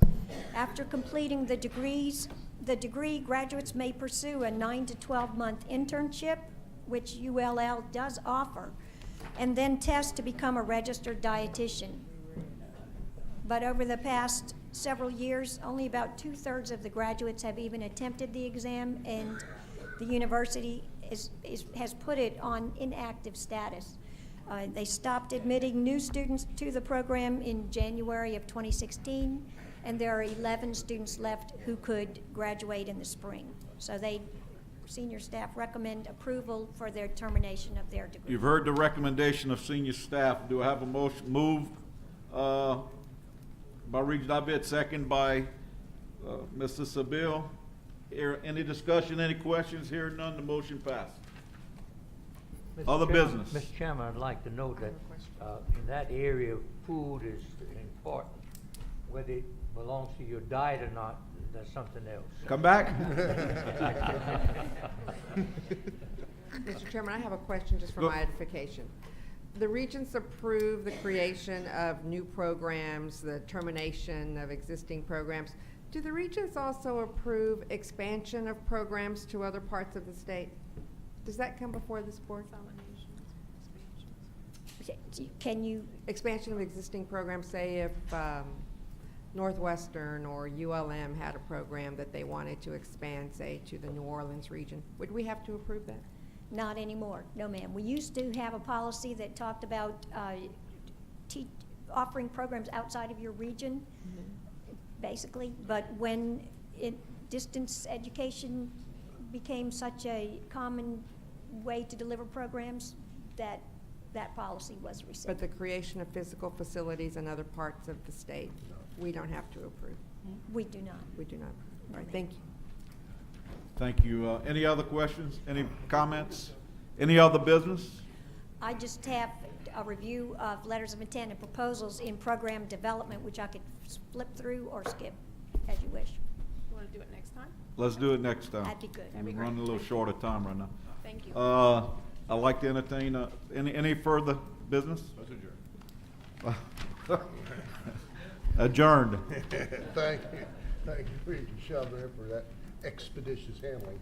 Yeah. Regent Meyer, if you would call the Facilities and Property Committee to order, please. Thank you, Chairman Levy. I'll try to get us back on schedule. I'd like to call the Facilities and Property Committee meeting to order. Mr. Herring, could you please call the roll? Yes, sir. Chair Meyer. Here. Vice Chair Seal. Here. Regent Ewing. Here. Regent Kinney. Here. Regent Lipsy. Regent Temple. Regent Tennyson. Here. Supervisor Gaines.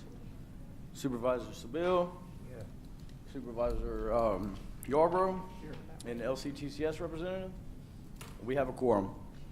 Thank you, Mr. Herring. Our first agenda item is 3 small capital projects. Mr. Herring, could you please present? Yes, sir. These are the 3 small capital projects approved since the last time the Facilities and Property Committee met. And if there are no questions, the senior staff recommends approval. Can I get a motion to approve? My motion, Mr. Chair. Okay, we have a motion and a second to approve the consent agenda. Second that motion. Any questions on readiness? All in favor say aye. Any opposition? Ayes have it. If there any other business to come before Facilities and Property? Would you like me to push that back as well? Okay, and Regent Perez, I would point out that your question about physical facilities, if they're over $150,000, they normally are run through this office. Just point that out. For what purpose? For the construction of physical facilities. But it's not something that we approve. Would the Board of Regents have ultimate say on something like that? It depends on the type. If it's financed via a foundation, those come through our office. In October, we'll be recommending capital outlay projects the governor mentioned earlier this morning, which we present to the division, and they use that information to formulate the capital construction bill that's presented during the session. All right, thank you. I'll talk to you some more. Yes, Thank ma'am. you. Thank you. If I might, Regent Meyer, just, I know what you're going at, Sonia, and that what they did is, they used to have mutually protected areas. My school's not gonna go into your school's area. And that's just the way it was for the longest time, until everybody sobered up and thought that was a very bad idea, and we encouraged, now, institutions to think, if they've got something they think is needed and appropriate in other places, let's go do it. There's no sense any longer to trying to draw geographical boundaries. It wasn't appropriate then, and it's less appropriate now. So those days are long behind us, I think, other than, we would have to do something on the physical side, but as far as program delivery, and Northwestern's got something that could be used in I the just food threw fair. that name out as an example. I could have, No, I could that's put in UL, I could have. I think we're in a much better place than we were 20 years ago, 15 years ago, or 10 years ago even. Thank you, Mr. Chairman. I'm sorry. Since we're going to move the capital outlay process to another meeting, is there a motion to adjourn? So moved. A motion to second. Thank you. That one wins. Yeah, it's the fastest. All right, we have now, let's see what Mr. Markle can do with the Sponsored Programs Committee. Thank you, Regent Levy. I'd like to call the Sponsored Program Committee to order. Ms. Robinson, would you please call the roll? Yes, sir. Chair Markle? Here. Vice Chair Perez? Here. Regent Chabert? He's here. He's here. Regent David? Here. Regent Kenny? Here. Regent McDonald? Regent Meyer? Here. Regent Seal? Here. You have a quorum. Okay, Ms. Robinson, would you please address the consent agenda? Yes, sir. Just a reminder, Sponsored Programs Committee generally deals with the Board of Regents Support Fund, administration of federal projects, special initiatives, and policy related to research commercialization and tech transfer. So with that, the consent agenda has 2 items on it. They are both appointments of endowed shareholders without a national search, and the senior staff recommends approval of both. Okay, do I hear a motion to approve the consent agenda? So moved. Second. Do I hear a second? Hear a second. The motion, any objection to the motion? Hearing no objection, the motion passes. We'll now move to the item 4, supplementary endowed professorships funding for 2017-2018. Ms. Robertson, would you please present? Yes, sir. 2 applications that were executed and eligible by the endowed professorships deadline in fiscal year 17-18 were not received by the Board of Regents. We don't know where they strayed, but they strayed somewhere between where they were and our office. The materials were provided to us by the system, and everything was in order. So to prevent the campuses from being penalized, we are recommending that both of those be funded through unobligated monies in previous year's earnings in the support fund. All right, do I hear a motion to approve? So moved. So moved. So moved. Second. I hear a second. Is there Second. any objection to the motion? Hearing no objection, the motion passes.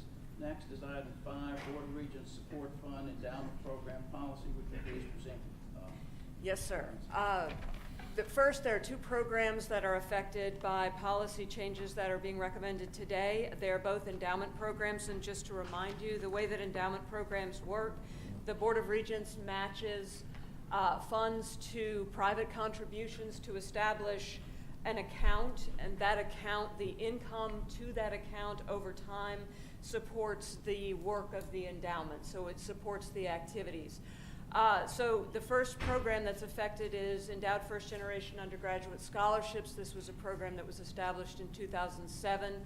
It provides scholarship support to need-based scholarship support to first-generation students whose parents did not attend higher education institution. We have established 186 of these so far. 22 are in the queue, and the program was suspended in 2016. The scholarships award at least $1,000. That's required in policy, at least $1,000 per student assigned per year, plus 10 hours of on-campus work. So the campus match, if you will, is this 10 hours per week of campus work that adds to the student aid and ensures that the student is embedded in the culture of the campus. And it's one of numerous sources of support for undergraduate students through the support fund, including the Endowed Workforce Scholarships Program, as well as opportunities through our enhancement program that are either research experiences, student work, and so forth. The second program that's affected is Endowed Professorships. I don't need to tell this group much about Endowed Professorships. We talk about it at every meeting. It is, I will say, the most popular matching program that we have in the support fund. We have matched approximately 3,000 professorships statewide. So the policy provisions that are proposed, first, a change in the student eligibility and first-generation scholarships to allow, rather than the current policy which requires that a student be both first-generation student and a recipient of Pell, to broaden that a little bit at campus request to allow demonstrated financial need and or receipt of Pell. So that gives them a little more flexibility in identifying students to receive the scholarships. Also a change in the provision of student work. Campuses can enable students through this provision to accept off-campus work in lieu of guaranteed on-campus employment in limited circumstances, and those circumstances are essentially, it has to be at least 10 hours a week, and the pay has to be at least commensurate with what they would receive through the institution. The purpose of this flexibility is to allow students who have an opportunity to grow in an area in which they plan to make a profession, to accept that employment in lieu of on-campus work. It is not intended to allow the campuses to tell the students they have to go off campus to work. The campuses are still required to guarantee 10 hours of on-campus employment, except when a student has this kind of special opportunity. And finally, technical change in the policy to remove the annual per-campus guarantees and submission requirements because the program has been suspended. And in endowed professorships, this really harkens back to Agenda Item 4 and ensures that what happened in Agenda Item 4 does not happen again. To require the online submission of match requests for endowed professorships, this simply adds a requirement that the campus fill out a spreadsheet and provide it online. That gives us an online document showing what they're submitting in any given year. This is the only program we have that does not have an online component, and we think it's appropriate here. All of these policy revisions have been sent out to the campuses for comment. We've made a few adjustments based on the campus comments, and there were no objections to any of them. So the senior staff recommends approval. Okay. Members, you've heard the recommendations. Is there a motion to approve? It's so moved and seconded. Any discussion? Any objection to the motion? Hearing no objection to the motion passes. Is there any other business to come before this committee? Yes, sir, and I would beg your indulgence for just a few minutes. Mike will be very quick. I'd like to introduce Dr. Michael Kansari, who is the Associate Commissioner for Research, or for Sponsored Programs Research at the Board of Regents, as well as the Louisiana EPSCoR Project Director. He's going to tell you very, very briefly about a proposal that's been submitted on behalf of a couple of Louisiana institutions. Thank you. This is for an opportunity to compete for Industry University Cooperative Research Center, sponsored by NSF, National Science Foundation.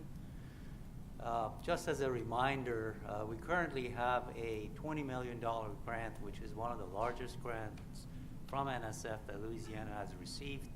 This award started in 2015 and is going to go on until 2020, which you supported. In our strategic planning for that particular proposal and the grant, we proposed to NSF that we were going to compete for one of these industry university cooperative research centers. And we put together a proposal, we submitted it. It's a very long and tedious process. First, you have to let NSF know that you're interested in creating one of these industry university cooperative centers. And they tell you, yes, go ahead and write a proposal, or you're not encouraged. We submitted one of these back in May, and we were encouraged to submit a proposal, and I'll go through it very quickly. We also were able to get 28 industry who expressed interest in starting one of these new centers.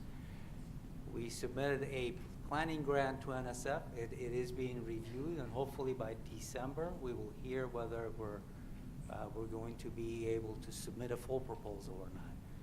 So very quickly, that's where we are. These are the industries that have written support letters for us. As I said, it's a long and tedious process, but if it happens, it will change the culture. It will allow our faculty to work with industry and bring a lot of money in.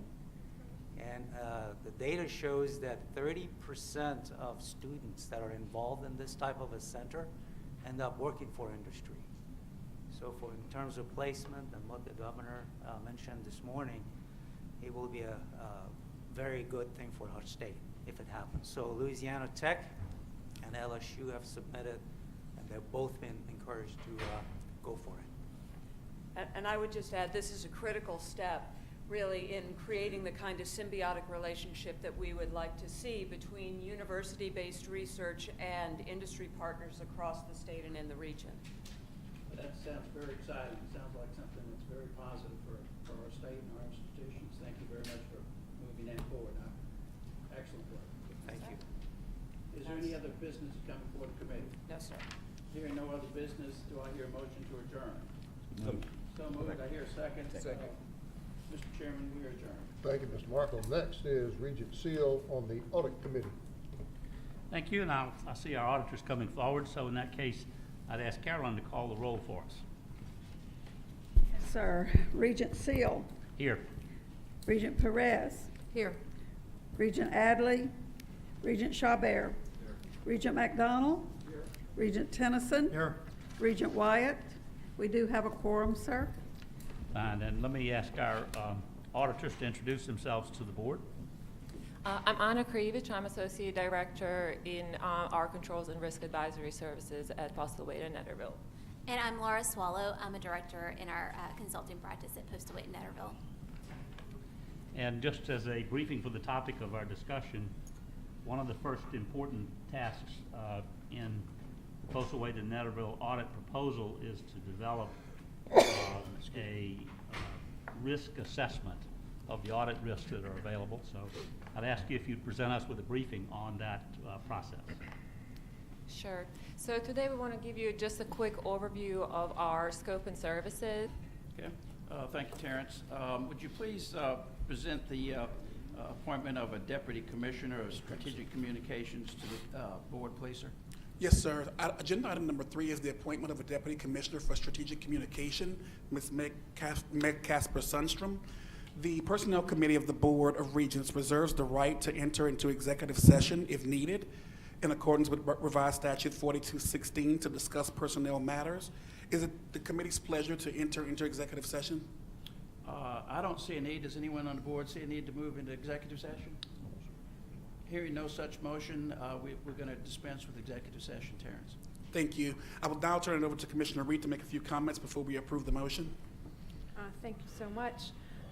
It's certainly a pleasure for me to present to this board for consideration Meg Casper Sundstrom, I have to get used to that married name, Meg, who has been a very strong professional communicator in this state for quite some time and worked previously with me at the Board of Regents. This opportunity has come to us for a number of reasons. One, Brittany Francis, who was our communications manager, has moved on to LASFA, and so we had an opportunity to revisit the structure of our communications unit, recognizing that most of you that I spoke with in my one-on-one conversations talked about the value of higher education, the narrative, how do we ensure that we're messaging in the right way with the right tools to ensure that more people support higher education and our students in the state. And so I can think of no one better to lead that deep work along with our phenomenal associate, Nikki, in this work than Meg. So it is my opportunity to present this to you. You have hopefully in your packets the one-pager regarding Meg and her resume. She has a proposed start date of September 4th. And with that, Mr. Committee Chairman, I'll stop and see if there are questions. Okay. Does anyone have any questions for the Commissioner or for Mr. Ginn? Hearing no questions. If there are no other questions, senior staff recommends that the Personnel Committee approve the hiring of Mrs. Meg Casper Sundstrom as Deputy Commissioner for Strategic Communication. So Okay. moved. Members, you've heard, okay, we've heard a motion and we've heard a second. Is there any objection to the motion or the appointment? Hearing no objection. No objection. And Is there any discussion? None for me. No discussion. Having no objection and no discussion, the motion passes. Can we ask Meg to come Congratulations. forward? Absolutely. Let's see how she communicates. No pressure. What's her title again? Strategic communicator. Deputy Commissioner for Strategic Communications. Yeah. But you can just call me Meg. I'm looking forward to this opportunity. I've worked here at the Board of Regents many moons ago, although 6 years has passed quite quickly. Today it's been a great opportunity to hear from the governor, who I think gave you a roadmap in some direction, and I took a lot of notes because I do think he is trying to elevate the role of the Board of Regents and the work that you do, and messaging out from that platform is a lot easier than when you don't have the support of the governor. So I certainly appreciate being able to be here today and to hear his comments for Dr. Reed. Kim and I have worked together too many years to count, our entire careers. I started in broadcast journalism, as did Dr. Reed, many, many moons ago. And so we're both cut from the same cloth, a lot of sparkle, a lot of energy. I look forward to her pace of work. I work fast and I work hard as well. And I just know that higher education needs a voice, and I'm certainly here to help all of you and help Dr. Reed in achieving that goal. Can we call you .com for short? You can. I just don't call me late for dinner. Thank you, sir. Any other comments? I want to welcome Meg as well. We worked together for many, many years, and she did an outstanding job. You will not be disappointed with what she's going to do. Thank you, Chairman Levy. This Deputy Commissioner of Strategery? Strategery, Yeah, correct. Want to make sure we got that right. Good. Okay, is there any other business to come before this committee? There's no other business before the committee.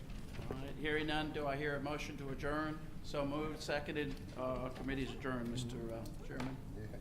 Thank you, Regent Markle, for stepping in and doing that. Congratulations to Meg. And instead of us taking any kind of breaks, we can finish this in the next 5 minutes. We would like to call the Board of Regents meeting for Wednesday, August 22nd to order. Roll call, please, Carolyn. Regent Adley is absent. Regent Chabert. Here. Regent David. Here. Regent Ewing. Here. Regent Kinney. Here. Regent Levy. Here. Regent Lipsy is absent. Regent Markle. Here. Regent McDonald. Here. Regent Meyer. Absent. Regent Perez. Here. Regent Pryor. Here. Regent Seal. Here. Regent Temple is absent. Regent Tennyson. Here. Regent Wyatt is absent. We do have a quorum.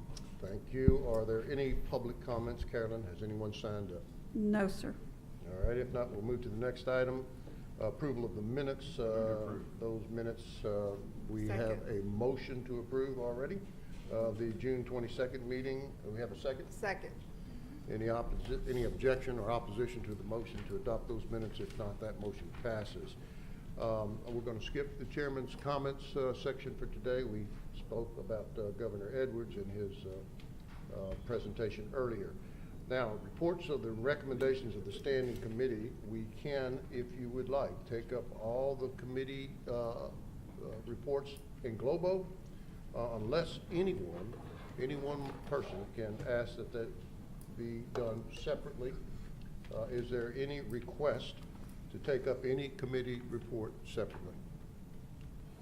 Great. Hearing none, do I have a motion to approve all the committee recommendations from today's meetings? Motion by Mr. Chavez. Second. Second. Is there any opposition? If not, that motion passes. Now we turn over to the reports and recommendations of the Commissioner of Higher Education, Dr. Kim Hunter-Reed. Thank you so much, Mr. Chairman, members of the board. It is indeed an honor for me to be with you in my first official meeting in this role as commissioner, and I'm grateful. And like the staff, I will abbreviate the comments so that we can move forward with good work.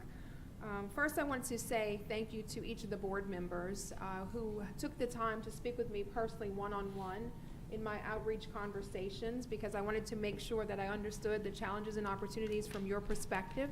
And I learned a lot from those conversations. I know that you're ready to roll up your sleeves.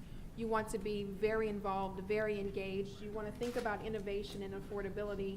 And so I'll look forward to doing that good work with you. I've continued to have good, strong conversations with the system presidents, with the governor, with the cabinet members, with key stakeholders. I have started my commissioner's tour, 5 stops so far. In Central Louisiana, at Central Louisiana Technical College in LSUA. I visited UL Lafayette, my hometown of Lake Charles, and SLCC. And I appreciate Bob and Senator Tennyson, Regent Tennyson, for being there for those meetings, and Regent David as well. And I'm looking forward to visiting LSU Shreveport, ULM, Grambling, and Louisiana Tech next week, and then on to UNO and SUNO as well. Within my 1 year on the position, I will make sure that I visit all 32 public institutions, walk the campuses, talk with students, meet with administrators, so that we have a good sense of the work that needs to be done. So I look forward to that listening and learning that will inform the master plan that we will bring to you after the first of the year, a new vision for advancing higher education attainment and erasing equity gaps in our great states, anchored in the good work that you heard from the governor and the good conversations I had with each one of you. So I'm looking forward to that. I will mention that in terms of staff, I really appreciate the hard work of the staff, and we will have a full staff retreat next week. So I'm looking forward to those conversations. And finally, in terms of the funding formula, a couple of items to share. We did increase the performance side of the funding formula in this fiscal year. We will hold our annual statewide formula summit in September to talk more deeply about how do we move outcomes through fiscal policy. But as Bob mentioned, the formula doesn't work well if there's no gas in the tank. So we need more funding in the funding formula. And finally, to the executive committee, we did commit to making sure that those institutions that received less money in the formula, that we spoke directly to them to make sure they understood what they need to do to improve. We had a 2-hour formula summit at Southern University, and the UL System Institution Summit is next week, right, Terrence?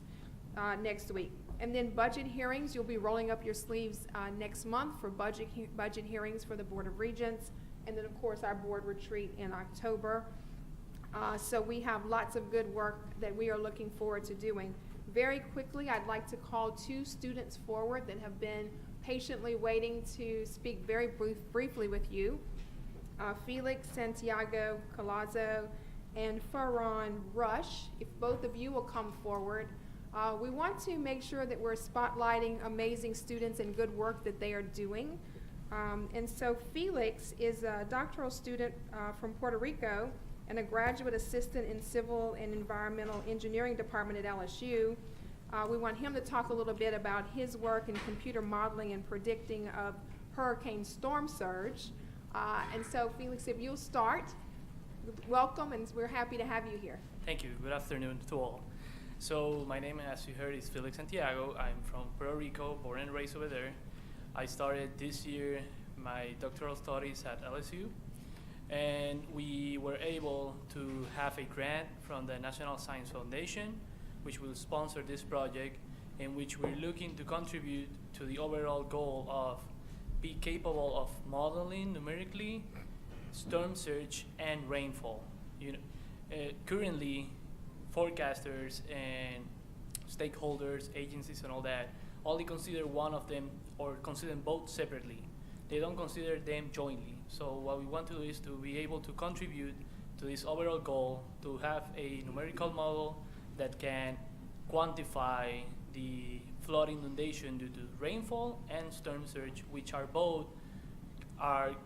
both can occur during a hurricane or tropical storm event, in which Louisiana is a high point of that can be affected, Puerto Rico, and any part of the East Coast, South Gulf, or North Gulf of Mexico. So we're just getting started on that, and we're looking forward to it and to be able to contribute to this. I would like to thank deeply the Center for Coastal Resiliency, which is where I'm working right now at LSU, and also I have to thank all the persons that helped me get this scholarship with NSF, which we fight very hard for 2 years. And I'm very glad. I really like Louisiana. It's my first time here. And everything has been well for this year, and thanks for the opportunity. Thank you so much for your amazing work. We look forward to great things. Thank you, sure. And I also want to introduce Farron Rush. He is a senior at Grambling State University, double majoring in business management and computer information systems. He too has a phenomenal academic career and is working on making this world better in his work. So he is a member of the Honors College. He is a 2-time Thurgood Marshall Scholar. He has won highly sought after scholarships like McDonald's and Tom Joyner. He's part of a future entrepreneurship program. He has worked for the FDIC and Nationwide Insurance already. And he will graduate with certificates in product management and Sigma 6. In addition, hands-on training in identified robotic process automation. That's a mouthful right there. So please tell us a bit about your good work. Yes, ma'am. Good morning, and thank you to Board of Regents, the Academic and Student Affairs Committee, and my president, Rick Gallo, and the entire Grambling State University community for the incredible opportunity to share with you some of my experiences and what I have learned as a scholar in the great state of Louisiana. My name is Farron Rush. I'm a native of Chicago, Illinois. I'm a senior at Grambling State University, as stated, the place where everybody is somebody. This winter, I will graduate as a double major in business management and computer information systems from our great university, a place that has exposed me to opportunities, life skills, and training that continues to open doors for myself and others. Most recently, one of those doors was working with Nationwide Mutual Insurance Company and its affiliated companies. My experience within the Business Transformation Office was an eye-opening opportunity. I was able to work with the company's robotic process automation team in order to grow efficiencies and customer experience by helping the company work smarter and not harder. While working at Nationwide, I was able to work side by side with data scientists, managers, senior leaders throughout the company, and be an active contributor on technology projects that will help the company fulfill its vision for 2030. Completing this internship was an incredible experience in many ways. One of the biggest outcomes was that it was a confirmation for me that I am on the right path of doing exactly what I need to do. When in high school and early on in college, I recall hearing many stories about how GSU produced great technology leaders, some of which, like Elena Robson, who went on to lead IT and operation divisions for Sara Lee and IBM. For years, our university has been a big, bold stop on the I-20 technology corridor that produces world-changing leaders. While I can't predict the future, I do believe GSU has given me the tools to develop as both a technology leader and an entrepreneur. I'm excited about graduating this December, and even more excited about how our university continues to grow. Thank you again for your continued support of our university and for making it possible for first-generation students like myself to work with influential organizations like Nationwide and the FBIC. Thank you so much, Felix and Farron. Know that we are so very proud of you, and we look forward to continuing to spotlight our great students. Yes, We have some certificates for you to recognize you, but I wanted the board to see, you know, this is why we do what we do each and every day in terms of great policy, Yes, to ma'am. support great talent like each of you. So thank you so much for your work, for coming forward, and we look forward to the great work that you're going to continue to do, and we hope you'll do it right here in Louisiana. Yes, ma'am. Thank you. Thank you. Thank you. Thank you for having them. Thank you.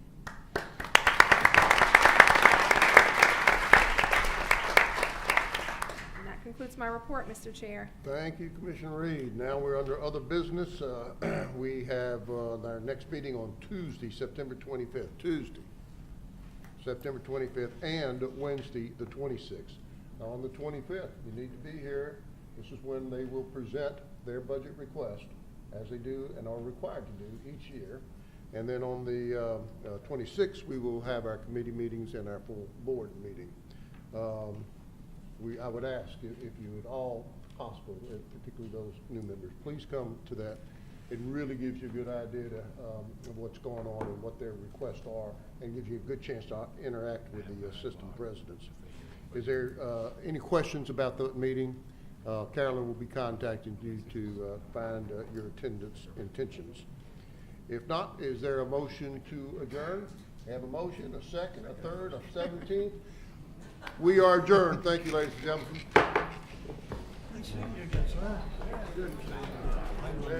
Yes, certainly.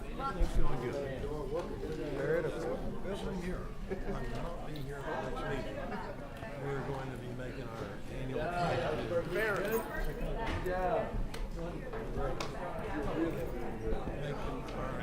My annual trek to Washington with our congressional delegation. I do some slight work.